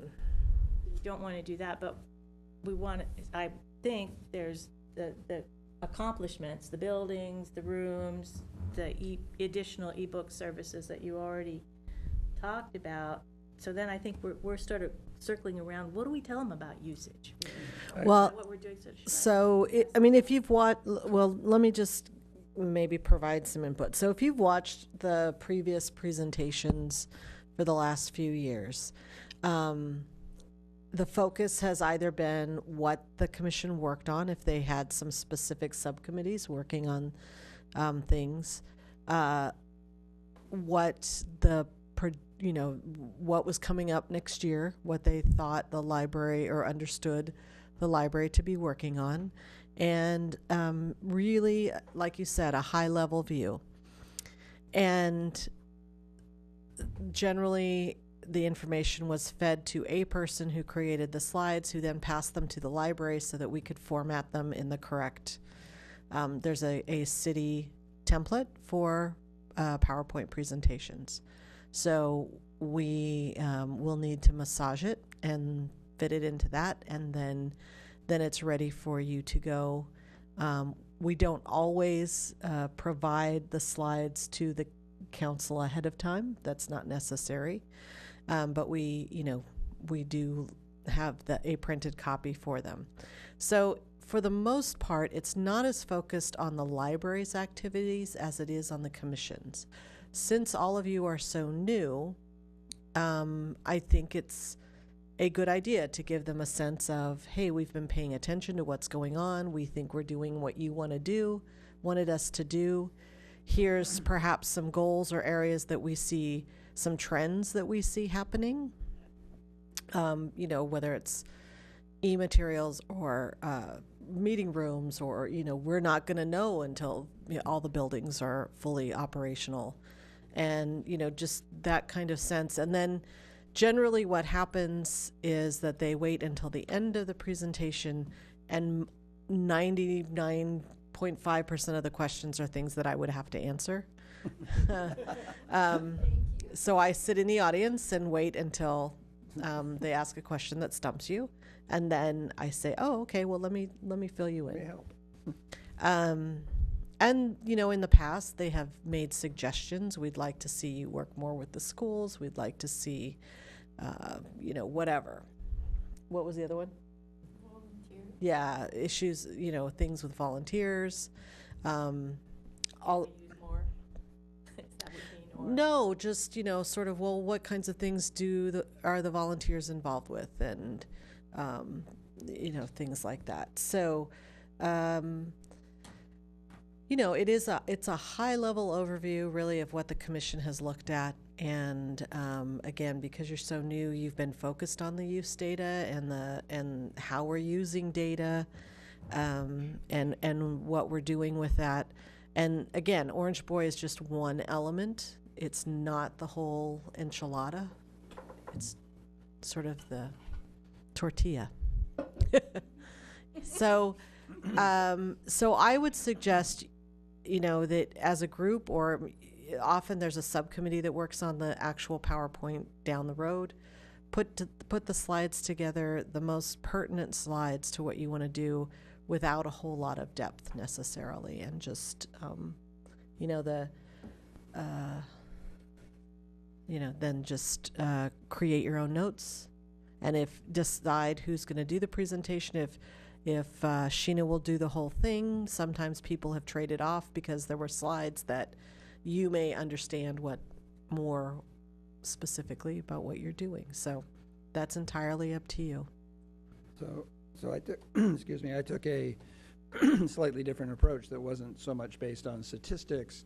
Monique, when you and I talked, I got the impression that, for example, study rooms were new and different, but not necessarily universally embraced as why is the library got study rooms. And so I put together a set of slides that said, let's talk about group learning, and let's talk about what the study rooms can be used for, all the different potential uses, and then let's list the various study rooms and do some data about, and in fact, a forecast of how much uses there might be. And do you rent them by going through or you reserve them by going through the phone, or going through whatever? And so it's more of a qualitative kind of discussion of the value of study rooms than it is statistics. Sheena, you've got a couple of slides in there, and I'll give you these, but if you want to be consistent with the presentation, I would suggest that we just, maybe Sheena just puts it together and makes the presentation. Study rooms are not Because my approach here is very, very different than. Study rooms are not new and are not a new issue. Let me take you back 30 years. I was a member of the Terman Working Group, and when we created the Terman Library, the neighbors, and I was one of the strongest voices, insisted that it include a study room. Mm-hmm. And the staff said, nobody's going to use it. Who needs a study room in a library? We insisted, and they put one in. The Terman Library was one of the part of the branch, the Terman Library. It was one of the school buildings. And so we opened it, and at that time it was the only large study room. It was used constantly. I mean, all the time. It was almost never vacant. People wanted study rooms, and this was 30 years ago. So that's why when the libraries were expanded, downtown, we insisted there be study rooms put in there. Originally, the original design didn't have a study room. Mm-hmm. Now it has one.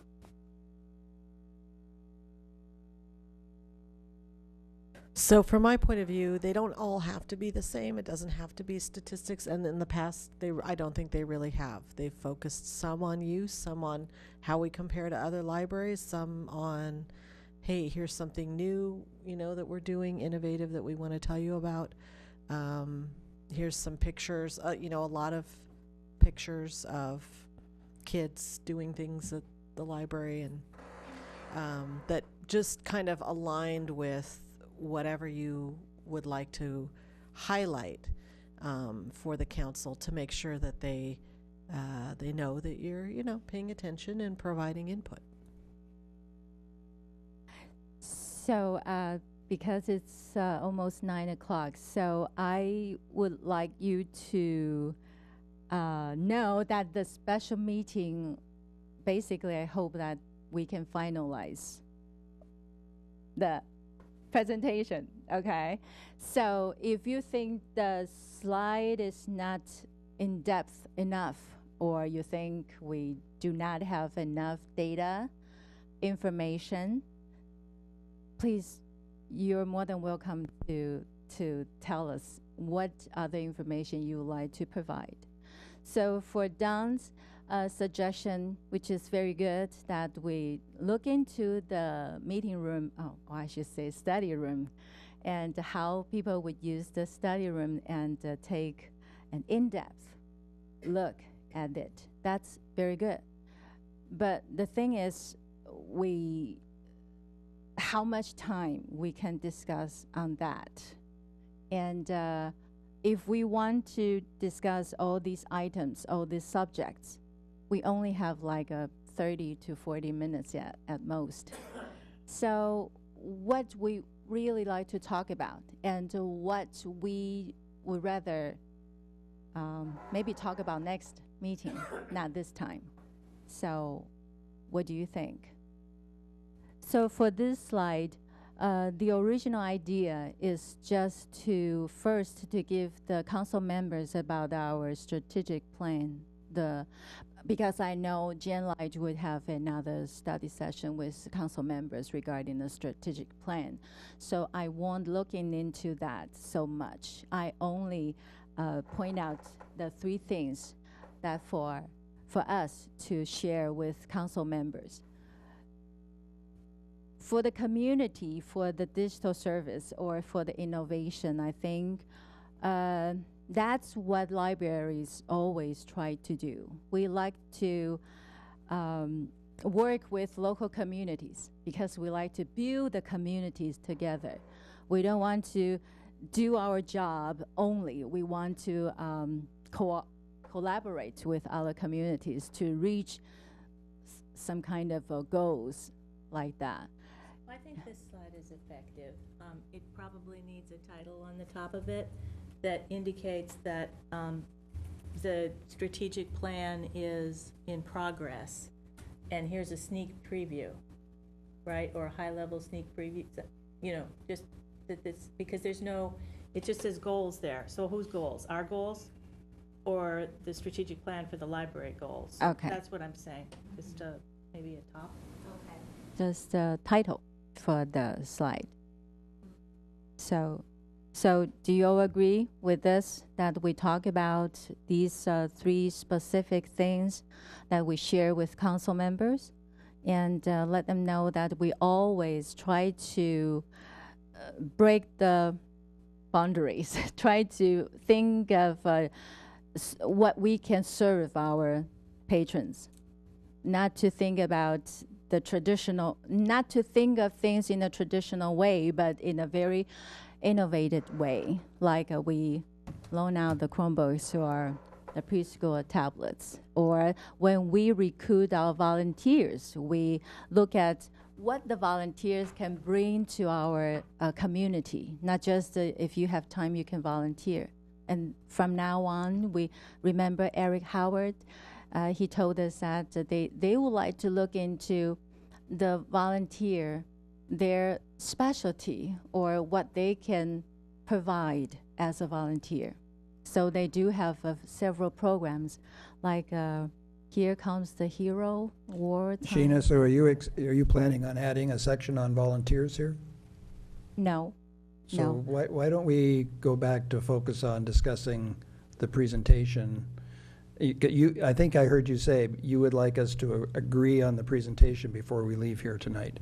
I hope so. Okay, so I hope so. We can Can we finalize. focus on that rather than? And the example I gave you, just one of the innovations that we do have for the Palo Alto City Library. And right here, I only have 2 examples.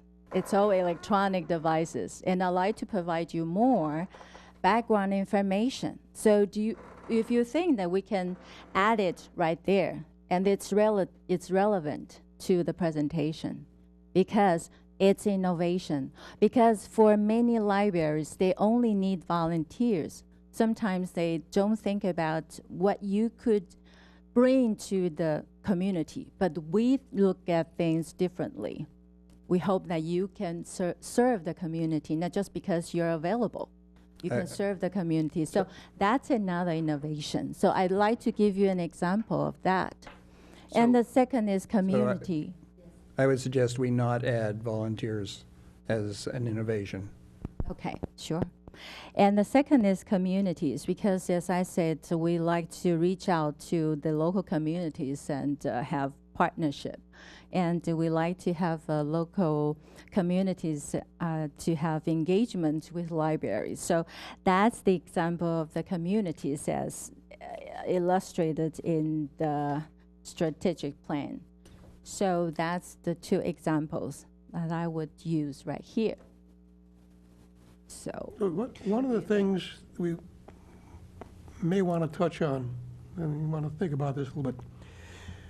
Mitchell Park has just opened. It's by far the largest branch in the system.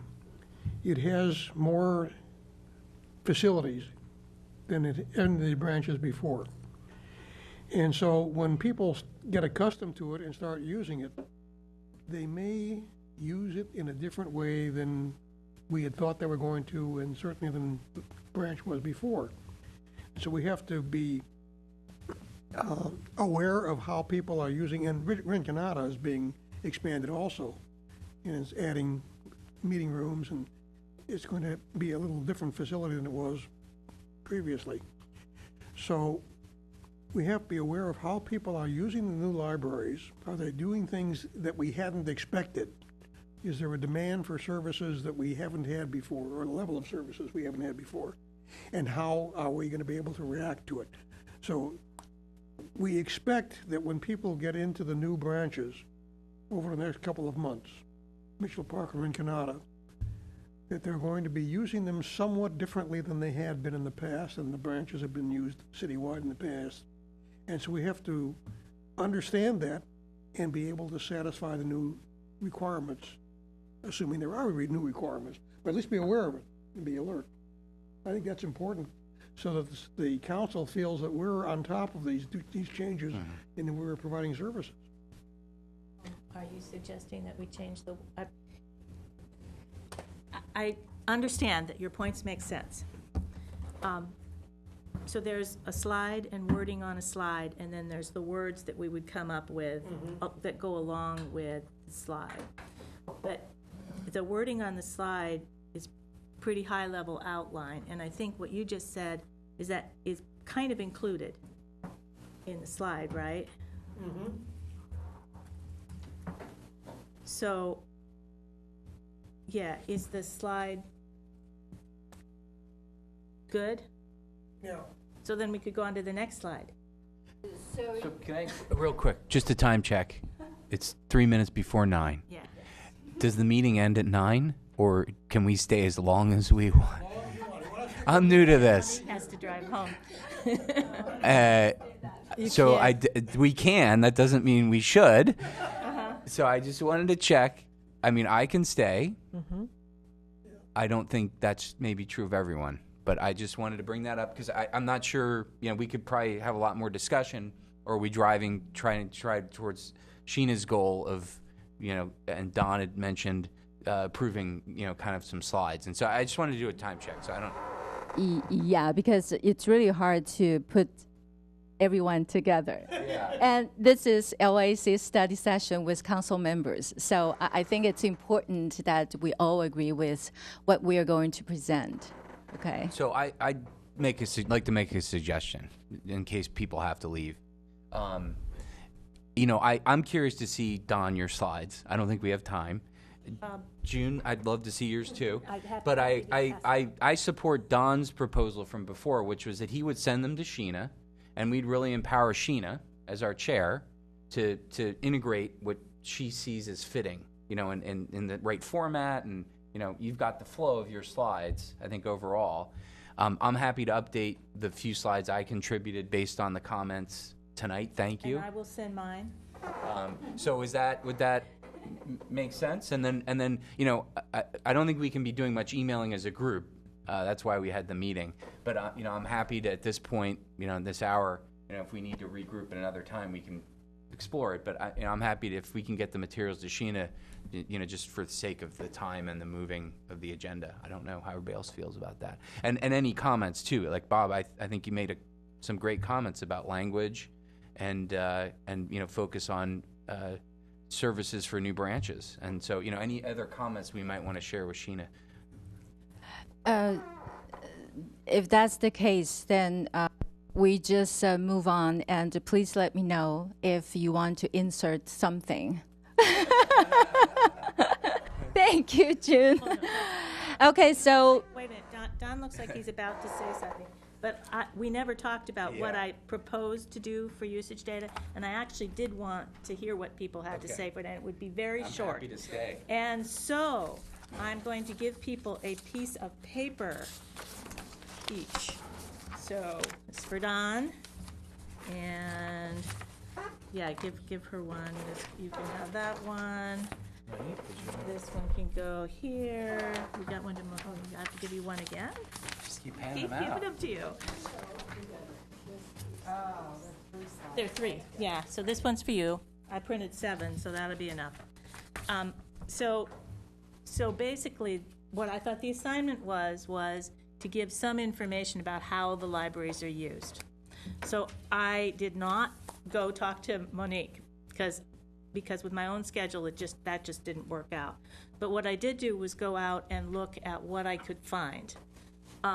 Specifically, the big thing was the open data site and the site where the city has information about their performance indicators. So the city performance indicators for the library include the number of card holders, the collection, and the circulation, which I'm sure Monique presents all regularly, but it appeared to me that they're all going up over the last 10 years. Seem to still all be continuing to go up. So that's why it seemed to me like that would be a good thing to say.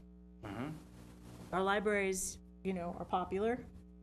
The open data site visits this year are down, which makes sense because we've had closed libraries. Program attendance was up, which seems like a great thing, given that we had closed libraries. I think it's important to more mention, programs? well, we did do a presentation with them about what the library was doing while the libraries were closed.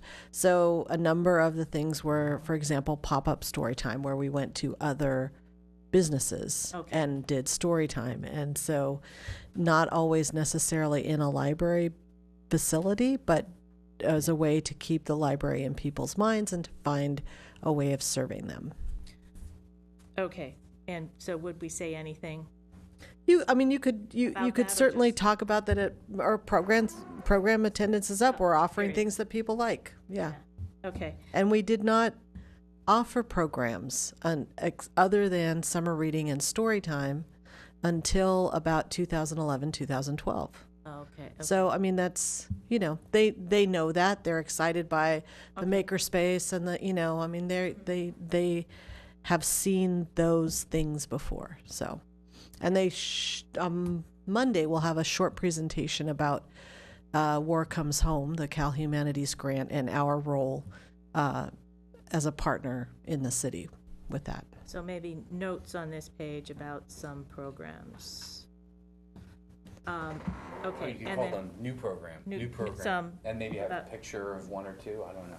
I would say with the visits down, that's a little stark. I might add a comma reflecting closures or transitions of libraries. I'd finish that sentence. I wouldn't necessarily leave it just like that to be explained. 'Cause if someone got the Yeah. slides without the explanation, And those are in-person visits rather than e-visits, which have gone up. which is up, yeah.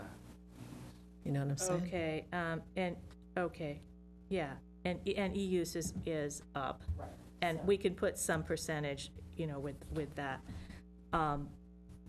But I think that indicates that the strategy to move toward digital makes sense because the e-visits are up. And then about Orange Tree, I was just gonna say it's available more later. Or you just heard about it. The next question I would have if I was the city council is how are we comparing? So there was the Pew Research report, and it looks like kind of the types of users we have and the amount tracks nationally, but this is where I didn't do my homework very well.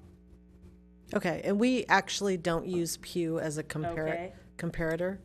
Shouldn't? The public, I mean, no, I think it's good to mention that because Okay. that, Pew has a whole division related to libraries and they follow reading habits and library use.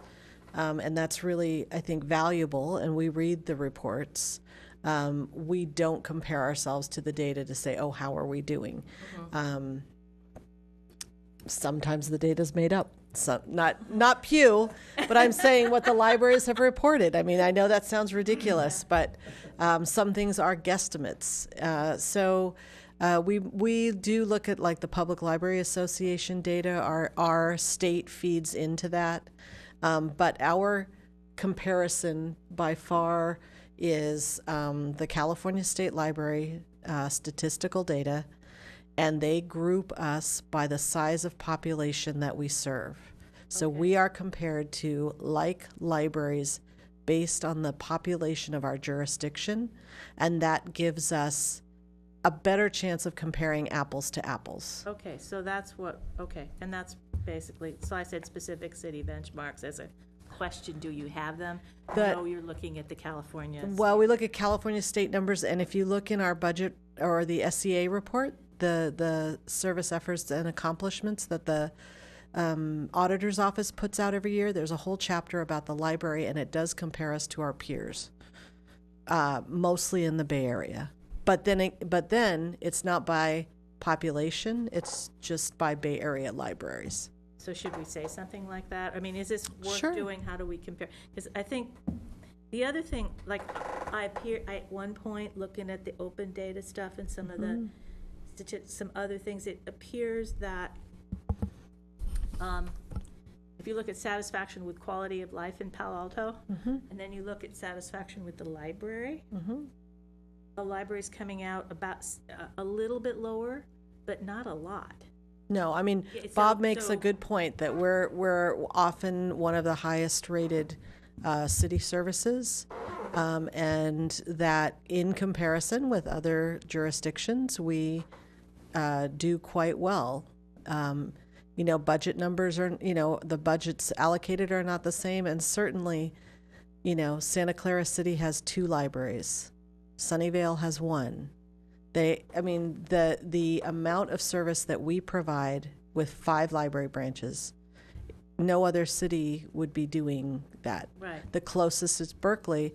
Berkeley has over 120,000 people, and they have a budget that is over double what we have. So it sounds like that would be okay, and then this was the big thing I was thinking, would we need to say this? Do we have a usage goal? So what The would we goals like are to see? included in the KPIs as part of the budget. Annually, we include a target goal. So they already went over all that. So It's we a don't good need thing to tell remind them. Okay, Remind them of what goals are. okay, so just say that, and then boom, done, right? Done? Anything else to say? Looks So good to me. I'll get these into a little more data with some notes and send them to Sheena. And maybe, And I'll talk to you maybe add- next week. yes, So and- until maybe 10 days before you get it. I would suggest that, you consider Bob's question about, Like- we're going to keep monitoring it as the buildings open, and all of this information feeds into how we're going to advise the library and how you're going to advise the council members, who are your buddies. So maybe I could or should do the same thing as just a 2-minute overview. I'll go with Doug's thing. I'll give you the slides. I'll send them to you later tonight, and you can delete them all or do what you want with them. But just so you understand the rationale, notwithstanding Bob's comment that 50 years ago he asked for meeting rooms, the report that you distributed is consistent with Pew and everything else that continues to say libraries as a platform and libraries as not just repositories for books is changing. And so in the assignment that I had, which was the study rooms is one of the things that is changing. And yes, we've had a couple of study rooms or meeting rooms in one library, but there's libraries like San Jose that have a lot more meeting rooms, and there's places that have a lot less meeting rooms and whatever. So I took the approach to say, libraries and learning, and in fact, I had a really interesting discussion today with Diane Lai, and she was talking about the fact that we've just had another suicide out of gun university or gun school, high school, and that a lot of the comments that on their communications group are, it's too bad there wasn't a library for this kid to be able to go to work with his peers, because a study room at a high school, he doesn't necessarily work with his peers as opposed to his enemies and whatnot. And so I think this availability of study rooms, I started out being skeptical when Sheena said, hey, you've got this. I said, hey, everybody's got study rooms. Now I'm a real advocate of the fact that these are not necessarily new and different, but they're not universal. And so I said, here's what group learning's about, because I think it's important. As we hear all this stuff about e-learning and e-books and whatever, one of the points that people make all the time is that e-books are not a substitute for going to the library, and they're not a substitute for group learning. And so then I put down what the purpose of the Palo Alto groups were in the second slide. And I got misled initially by myself because I spent a lot of time looking at the policies of San Jose and Mountain View and the Santa Clara community and San Francisco and whatever, and the policies for study rooms are very, very different, and built a huge spreadsheet which is not at all meaningful for the council, which I can share with everybody here if they like, but I've given I've given Monique a copy. I would say that the Mountain View study room policy is actually really interesting. And I think that we are going to have to continue to monitor our policies in terms of reservations and stuff. The third page just simply lists what the study rooms are and talks about the fact that you can rent or you can reserve Barron Park, for example, by phone. Gee, if we're dealing with with teens, maybe we better figure out how that they can reserve it by text as opposed to by phone or whatever. And and then the last slide may not be meaningful, but it's a question of what are the guidelines that we have for the use of study rooms and that are different than the community rooms and whatever. And so that's what they've got on here that I think I think Palo Alto has made our guidelines very manageable. I think that we've got small rooms with large usage. I think that I talked to Ruth Ann today, and she agreed that you're probably going to have 15,000 users in study rooms. The other thing is that study rooms need to provide a safe environment that, in fact, you don't necessarily get in a high school or whatever, but they're different here. And the one line that I liked in the whole thing was what we learned a long time ago. Starbucks was a big customer of SAS when I was the vice president of SAS. And the whole Starbucks strategy, their fundamental strategy was for Starbucks to become the third place. You went home, then you went to work, and then you had this better place that was Starbucks, the third place. And in fact, the fact that the library has this opportunity to become the third place is interesting. So those are all much more qualitative comments as opposed to a lot of the quantitative comments. And Sheena, I'll just send you these, and you can do what you want with them. I will. And present them. Can I make a comment? The reservations for the study rooms are up to 1 week in advance, not a month, on the fourth slide. So, Is it going to be? I'll fix that before I send it. There's another error in here too, because I said the community room was 200 seats and it's 100. I know that. I like the library as a platform. Well, that was the difference between what I thought. I thought that Doug, I had talked about the library as a platform at the very first meeting. And in fact, at my introduction to all this, I talked about that. And the fact that Doug passed that thing out. And I think that is a qualitative difference. They're talking to the council about at some level, as opposed to we're not just books. We're more than books, and that's important for us to learn that and be responsive to that.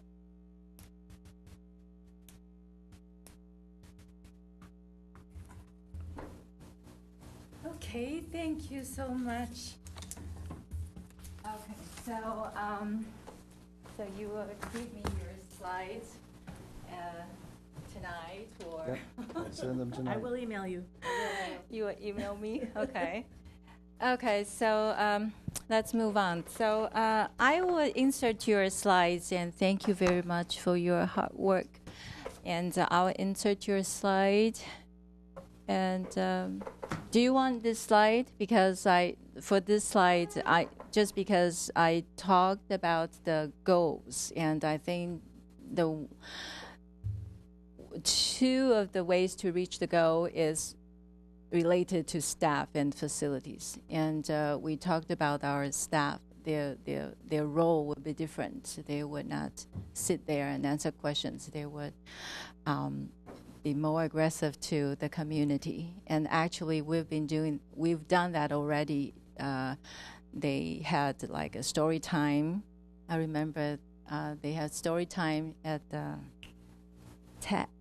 Tesla, right? And they have brew school. If you like wine, and they do have a brew school, so they reach out already. Once we have all the libraries in place, the Recanada, the Mitchell Park, everything, then we will have more community things going on. So probably our staff will be more busy. The overall idea of it. Are you? I'm sorry? Would that correctly represent? You think the staff perception that their roles are going to change a lot? Or, We already have. So, we've been working on a lot of training in terms of how they're used. But again, things over the next, year we will certainly see how this will go forward. Mm-hmm. But Sheena said that her previous use of this slide said, and we need to examine whether there's enough staff because they're gonna be doing more or whatever. And I'm not sure that we should introduce the question of how much staff there is unless we're prepared to actually argue for it or against it or whatever else, as opposed to just throwing it out there as a question. We don't have the information about how many staff, or if that's enough staff for libraries. I don't think we have the position to say that, Well, because that's not our profession. I think it's not, yes, I don't think it's our role to say more staff are needed unless we have heard from the library administrators. Or unless we've heard from the public and Yeah. that would be our role. that's- But yes. We've heard neither. Yes. I think we should stay away from that, from any staff discussion.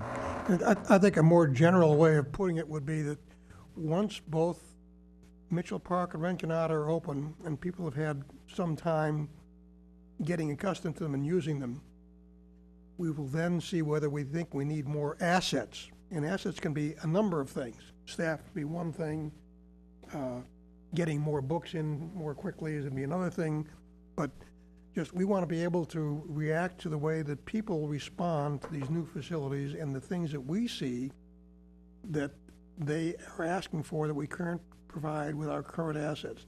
Then we can go to the council when budget time comes around and talk about, we think we need more, whatever the hell it is. I think the thing is, it's a time of change, right? There will be changes and there will be challenges based on the new facilities and the plans. So we just take away the slide. I think take the slide out, Sure. or maybe, yeah, and then see how many we have after everybody provides you. No problem. That's why we need discuss. We need to discuss, right? Okay, good. Let's move on to the next one. Okay. So it's just related to the previous I slides. like this slide. It's just like smile, a person with hair and smile, right? Okay, so because it's related to the previous slides, because we think that if we want to reach the goals, and now we have the rooms, and maybe it's not new because we've already had study rooms in 2011. But it's a new service for us because we will have more rooms. We might have more reservations, and so, do you think we have to let the council members know the status of the rooms? How many rooms? And I know that we have to correct it. This is 3, right? Okay, this is 3. Okay. So what do you think? Don? Yeah, I'm happy with you to leave that slide in and not put any of my slides in. I'm happy with that. Okay, what about Bob? What do you think? You want to keep it or you want to delete it? I would keep it because it shows that the library is providing facilities, not just paper books that people can check out. And this is in a direct response to what people have been asking for, starting with the Terman Library when we put the study room in, and people use it all the time. Mm-hmm. And Mitchell Park in particular, because it's close to 2 schools, Yes, true. gets a lot of use by students.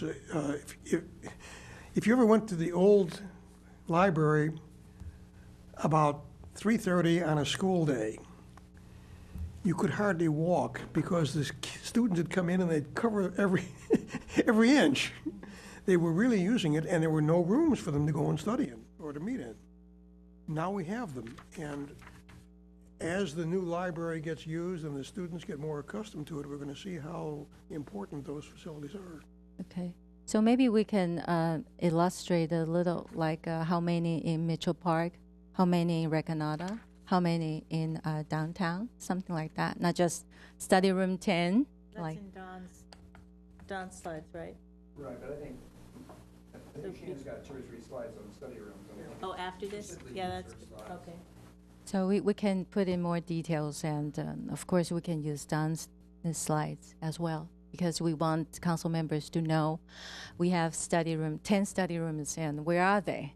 Maybe several in Mitchell Park, several in Recanata, something like that. Okay, move to the next. So this is just a basic comparison with SCCL, Santa Clara County Library. So this is just a brief idea for council members to know that we are small, but we are strong. Okay, so of course we will update the data, like the reservations if we could, or the charge. Would the charge be the same for Mitchell Park and Recanata, or it would be different fees per hour?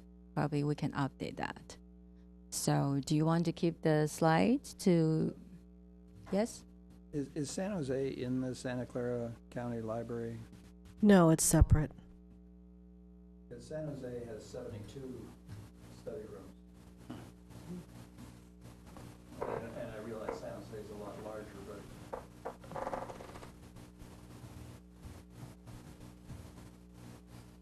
Okay, then we keep I just it. don't know if we're, by comparing it to one, I understand the advantage of that, but it, and it leaves the impression we want to leave, so I wouldn't worry about the other ones. Okay, move on to the next. Okay, this slide's just to show that ebooks is does have the strong demand. Our users do have strong demand for ebooks. So I just show you the statistics, and Monique will give us the update about the numbers right there. So these 2 slides are kind of the same. So do you want to keep it? To show how important the electronic books is. I would keep this one, but the next one, which talks about clusters, might confuse them because they haven't been told what a cluster is, how people change from cluster to cluster. And if we start getting into that, we're going to spend a lot of time just educating them on how we're characterizing users in a way that they probably isn't as important to them as some of these other factors. So I'm wondering if we should put this one in, use this, but stick this one in front. In front. Uh-huh. Which is like just kind of you don't have to read all the data on here, but here's the, overview, which is this cardholders collection circulation increasing, visits are down, but program attendance is up, e-use is up. Now here's more data about exactly what kind of circulation we have. Yeah, but the idea, the logic is we introduce the slide, then we will share the information about ebooks. Mm-hmm. Yeah. So so the sequence is like that, and after that, then we would give a picture of our users. Then your slide, your content of your slide is kind of echoes this because the e-use is up. But I think June makes a good point that drawing some conclusions, if you go into that other room and put that up on the wall for people sitting 30 feet, 50 feet away, they're not going to have any better view of it than I have right now, which frankly I can't see the numbers until I come and sit up there. And so why wouldn't you just take a couple of, it doesn't need to add up to the total number. Why can't you just extrapolate the number of books and the number of ebooks from that? And so you're showing them, because you're not trying to compare to other media and to CDs and everything else you've got on there. You're just trying to say, here's books and here's ebooks. Why not just put those numbers up and not the rest of the data? Yes, I like to do that in the first place, but it involved with techniques. It involves typing. I have to retype it. Yeah, I have to retype it and redo the chart. But I think at least I have to let you know, because for this meeting, the purpose of this meeting to share information with you, not just to show you only the two numbers of these items. I like to share all the information with you.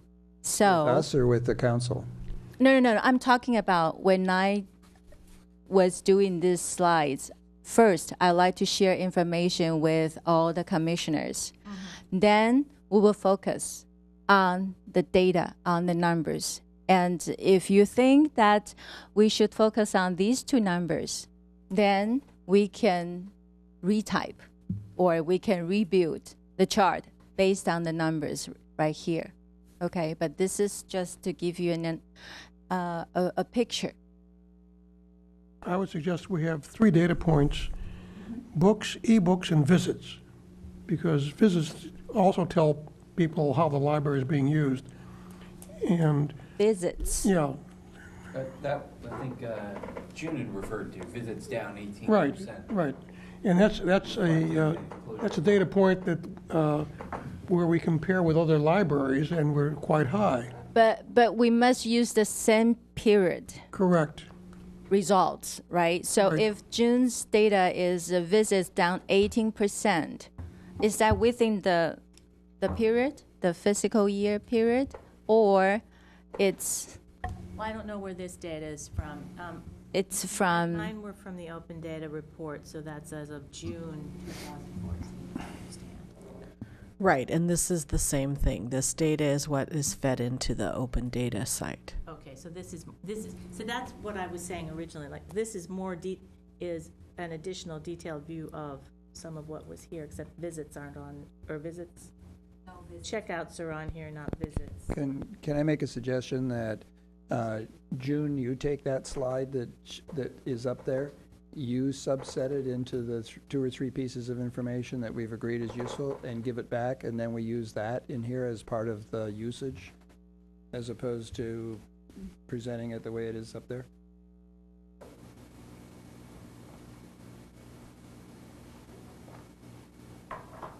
So Bob, you suggest books and ebooks and the visits, right? So Sheena, are you gonna do that, or do you want June to do that? I can do that because it's ebooks. So excuse me. So do you think that we just have a chart with the 3 items like books, ebooks, and visits? Then, no, then I would suggest it be books and ebooks, because June's talking about visits. Well, yeah, but I can just send her the visit data. Okay. So I'll send you the visit data. I think I'd add, Or Monique can send you the visit data. I'd add one based on June's slide, which is program attendance up. I think that's another important item. So if you have the data and it matches. Yeah, that's a good point, Yeah, because I'd put the 4th one in here. because programs are something especially the teens participate in, and that's another thing that's been going up. Yes, So I think that, and that ties into the meeting rooms. I think it ties to Don's statement. Right, Forms, right. open, yeah. So we'd have 4 data points then. So this I could really do. I'll send you what, the data that would be similar to that, like the little picture of the, to the extent that I can get it to be a little picture like that. Then I And- can and draw it then- in then the you chart. can do the chart. The chart. Yeah. Okay. Okay, and that's. So we just eliminate these two statistics, these 2 numbers, these 2 pictures, okay? These 2 charts, and we have a new one, okay? Okay, so next one. So we delete this slide? Yes, cluster? Because I it would agree be with, I kind of agree with Bob confusing. until we're Okay, sure. prepared to. Go into clusters, we're not gonna. Okay. Next one. That's the opinion of the LAC cluster. So now we're in the ebook section. Want that cluster to Okay. upgrade. So for this, I don't have too many descriptions because I did a lot of presentations in Chinese, of course, and our idea is to give you the title, give you the subject, and we explain what's in the subject. So that's why I did not write lots of words in the slide. But I don't know, if you like to write a lot of words, we can change the slide as well. Because for the slides, there are only a couple of things I like to point out. There are two different kinds of ebooks, and this, and what kind of problems we would have, because we have very limits of checkouts, and ebooks, it's so expensive compared with print. So that's the idea. So do you want to keep it, or and I think complaints is important because lots of people probably like to use ebooks, but something would prevent them from using that. One of the reasons might be the technology related. They don't know that their software is not updated. That's why it happens to me, because I downloaded Adobe Digital Materials, but I was not able to use it. Then I figure it out, and I find out, oh, my version is iOS 10.6, but it needs 10.7. So I don't know if a lot of people would know that or not, but that's the thing that we have to let our users know, that they have to get their computer or tablet, their device ready, that they can enjoy our electronic books. So I agree with you. If I was making a presentation that where I wasn't worried about takeaways or whatever, I would make a minimum number of words too. But I worry that you want to allow for some level of takeaway, and when you put up the slide that just simply says complaints and waiting time, and then a week later somebody sees that and says, it was all about complaints and waiting time, but they didn't get your explanation. I think a few words either behind this slide or on this slide or something else that didn't just sort of say, here's everything you could talk about ebooks, but here's the things that we think that are important about ebooks. So what do you want to add? I would rephrase it. Instead of calling it complaints, say concerns or issues. Concerns, good. That way, you're not getting into the people hate it, so we have problem. The problem isn't ours, the problem is the publishers. I agree. I think you put up there Concerns, yeah. put the word up there, That's a better word, yeah. Concerns. Okay. Other things you like to add or delete or regarding this slide? Are you going to leave the word complaints there, or are you going to take it out? Oh, I would take it out, but I know I would redo it. Okay, no problem? Okay, move on. Oh, so now you know this is from Orange Boy, and this is active card holder. And Don has a question regarding, among these number, how many are Palo Altans, right? Your The previous. council member, that'd be the first question I'd ask. Okay, so I'll try to find out. I'm not sure if I have that number, but I'll try, because it's from marketing, that file, right? Yeah, from marketing. No, this was their demographic, part of their demographic research. Okay. Part of their demographic research They can about plot the it on a library. map. They've obviously taken either census areas, or they've taken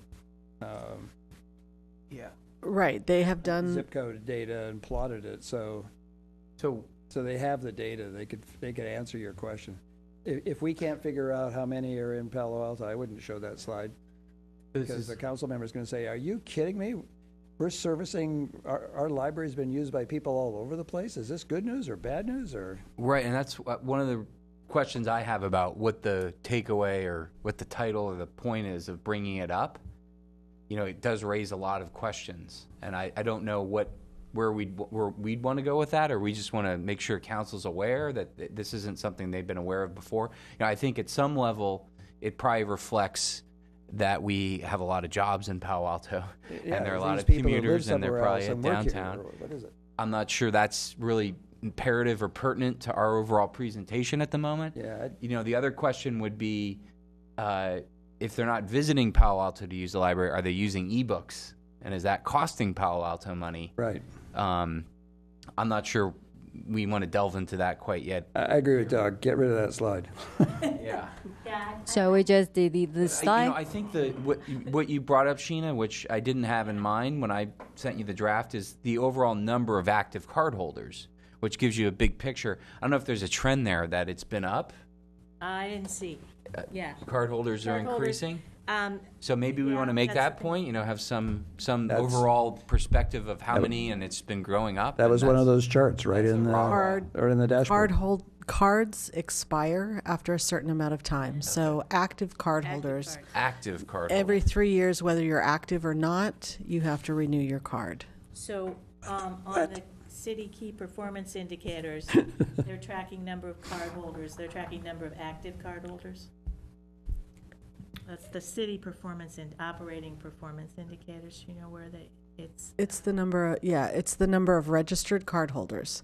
It does not mean that if you came in two and a half years ago and you needed to check out a book on tigers for your child's report, and that's the only thing you've ever used, it is still in there and counted as a cardholder until it expires and is purged from the system. So the number of cardholders, which is on the open data site, is the number of cardholders, whether or not they've used the library in any time frame. And when this says active card holders, is that the same? The last 24 Different. months. Active This is card holders, yes, there's a time frame on that. I think it's 12 months. So Monique, how do I find out that my card expired? When you come in, it will not work. Try to use it, yeah. It's that simple. Now, I recall several years ago, there was a comment that we had a significant number of out-of-towners using the downtown library. Yeah. Because they worked downtown and they were coming down and using the branch. So Well, and where some of those, if you look at those green dots down in San Jose and beyond, a lot of those are people that are working primarily, I would suggest downtown or maybe in the research park, and they're using College Terrace. Right. So I think actually it's great that we got this slide for us to talk about because it's a very interesting concept, but I'm not sure it should be, I think we should take the slide out and not really worry about putting this number in. The And- city council. And just so that you're aware that different libraries have different time periods when they purge their files and how long the cards stay active. I was talking to someone who said, oh yeah, my library, every 3 months, you have to renew your library card. So that was their thing. So it just depends on the library and the policies it sets. Do they have to reapply or just activate? No, you just bring in your card, and they just check that your information is still correct and you're ready to use it. But that's only if you don't use it in a 3-month period. So if you do use it, then it's considered still valid. Okay, so we just take out this slide. I think we're going to take out this one too. Okay, take out this one. What about this one? I like this one. Me too. But do we want it in the presentation?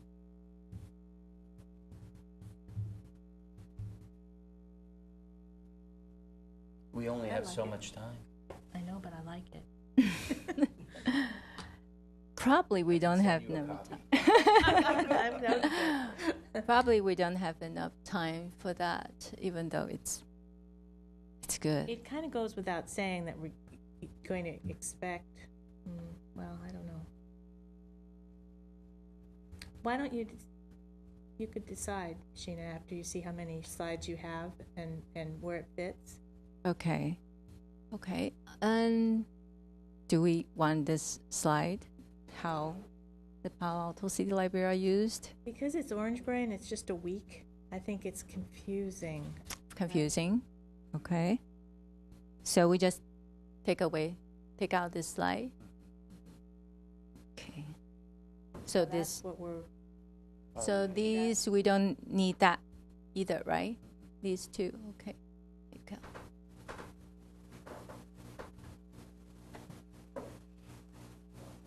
And we don't need this one, right? We already addressed that earlier. Okay. Okay, good. And then please just email me your slides and I'll insert them into the presentation. And I'll email Evelyn the final slide presentation to each, then she will email each one of you.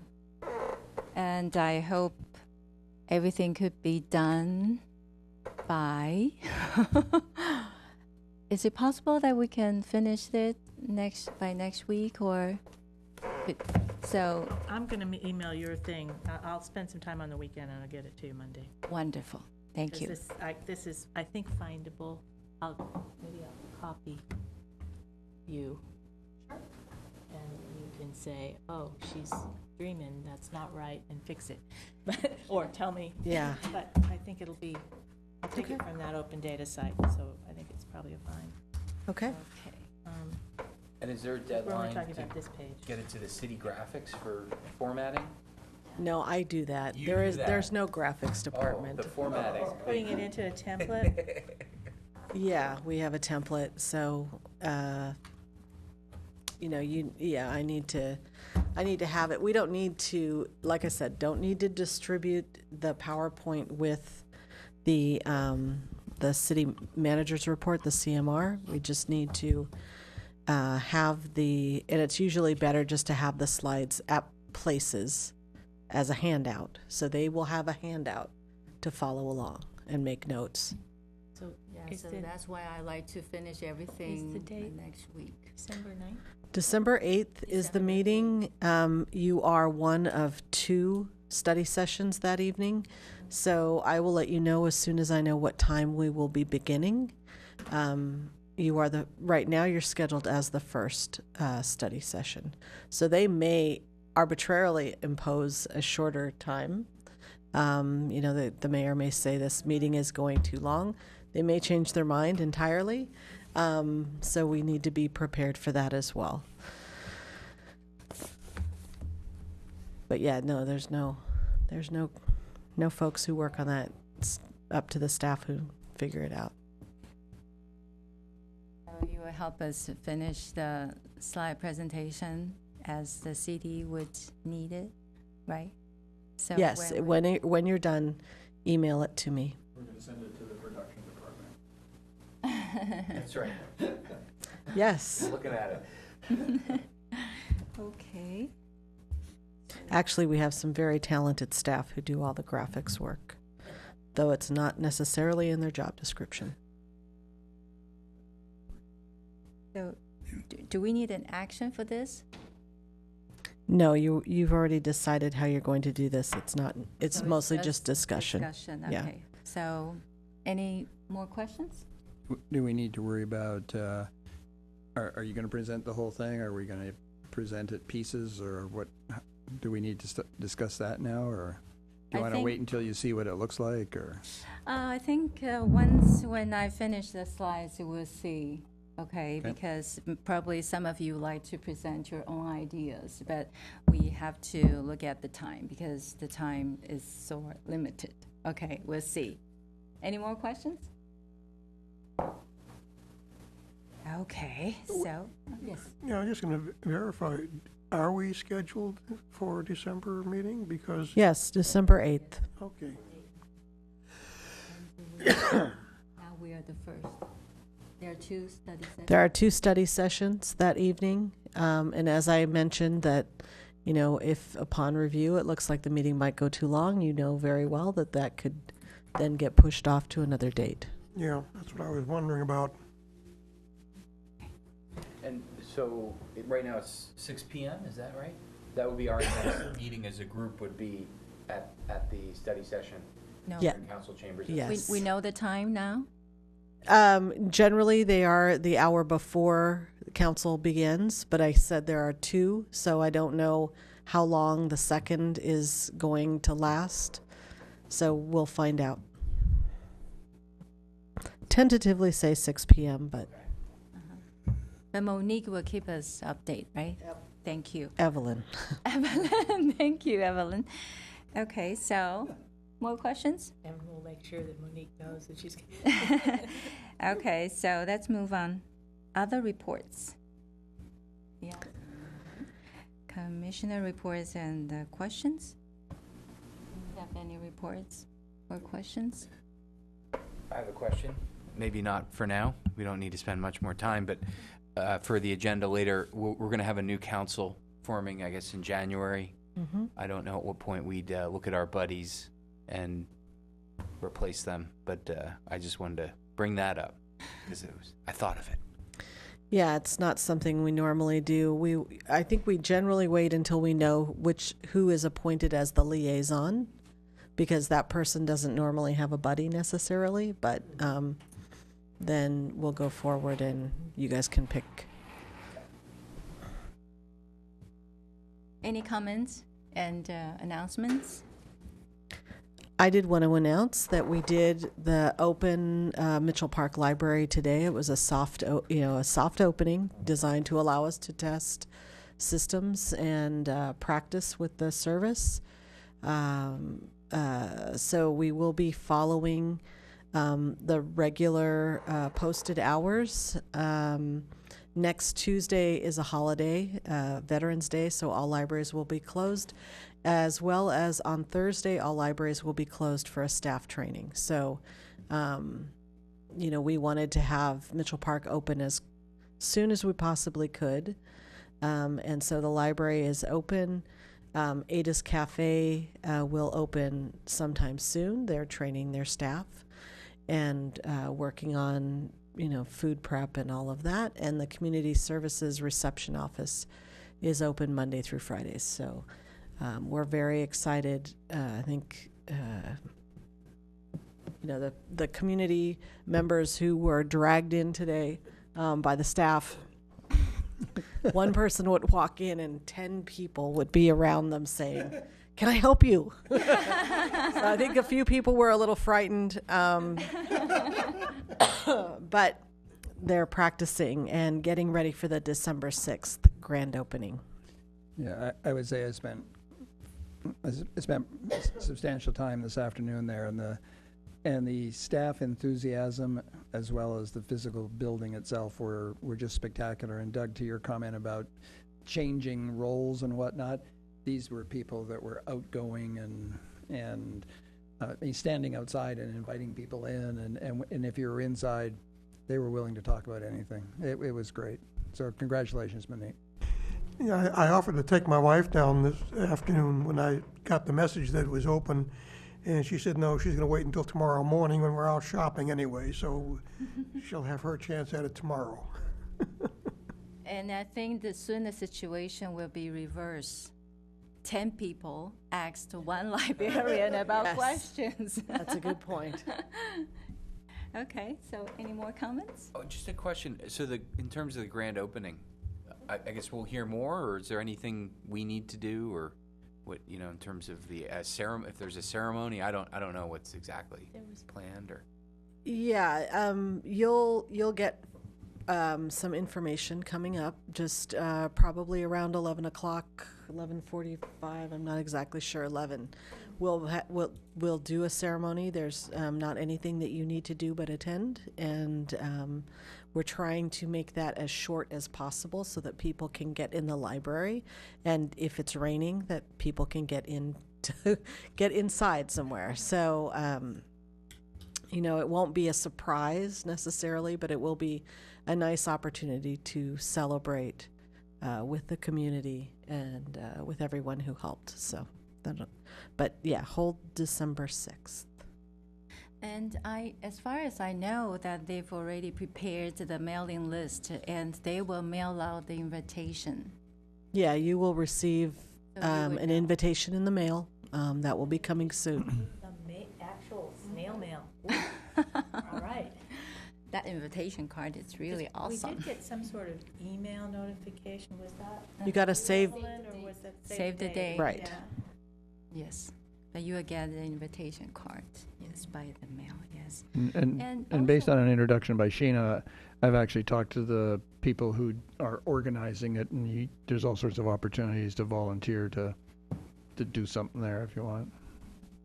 right. If you're interested in volunteering at the event, get in touch with me or Evelyn, and we will put you in touch with the appropriate staff. But you're certainly under no obligation other than to come and wear your name badge and enjoy yourself. Last meeting, we mentioned about, I don't know who recommended that we will have a table at the open. I had suggested we should be present. You should- I talked to Ruth Ann about that today, and I don't know that we need to worry about doing that, but she did offer that we could find a way to sort of, on a monthly basis, make sure that we were present for some period of time, so that people coming to the library knew that the library advisory committee was interested. So we can follow up on that. Yeah, the reason I brought it up, because if there is a table, then there must be a person there, right? So if we decide to have a table at the grand opening, then we must talk about who will be around that table, you know. So if we do not want to have a table there, then maybe we should let Ruth Ann know that as soon as possible, right? So what's the decision? Do you still want to have a table at the grand opening, or? I recommend against it because I think there'll be so much other stuff going on. Yeah, it'll be a little Okay, so, hard to manage possibly. Good idea, but yeah, we don't know what happened. okay, good. We all agree with that? I'm Okay. not sure what we do at the table, frankly. I don't know. People are gonna be rushing past us to get in. Yeah, because last meeting, someone just suggested to have a table, then okay, good, so we don't need a table there. Okay, so for the next meeting, last time we talked about if we want to continue the meeting in December, or we skip the meeting. So do you have any comments or thoughts on that? I think we probably ought to meet in December for two reasons. We can go over what's happened with Mitchell Park, with the opening, the reception that people had to it, feedback we've gotten from what people reaction is, what they like. If there are things they don't like, we can discuss that. And also, we can talk about getting prepared for Rinconado grand opening.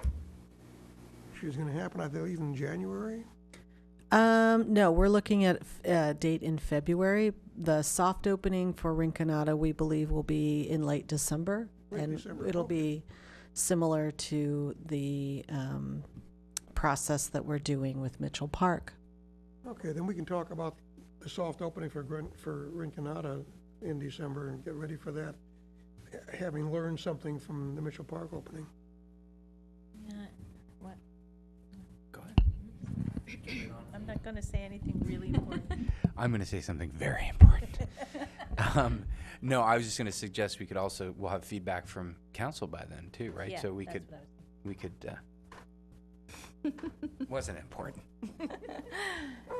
Okay, so we would still have the December 18th meeting. So what agendas you like to talk about other than Mitchell Park feedback? Feedback from council member regarding the study session? And you do have some follow-up work from the session last meeting. You'll have to, we will, as part of the agenda, give you the notes. And you might want to think about the dots, the numbered items, the things that people chose most frequently and have a discussion around that, or, understand that, and perhaps tie it into whatever feedback you get from the council. That might be one way to approach it. I think that would be really important. Put that on the agenda. I was thinking, so when is our little subcommittee meeting with you on the? I think we've been, we haven't set the date yet. We've been trying, I think, to set that up. We've been a little preoccupied, so. With Okay, what? so then that wouldn't be on the agenda, except to the extent that it might be a subcommittee update, which doesn't need to be specially called out. Yeah, even if It would probably be called out as old business, and then, you could say there is no update or whatever, but or it you needs to be called can- out as an item. yeah. Okay, good. Yes, you can always, it's better always to err on the side of maybe excessive description and include it, and then say, when we go through the agenda changes, we can either table that item or delete it because we have nothing to say. Okay, so any more comments or thoughts or anything? Then do I have a motion for Yes. adjourn? Do Yes. I have a second? I'll second. Okay, now we adjourn. Thank you so much.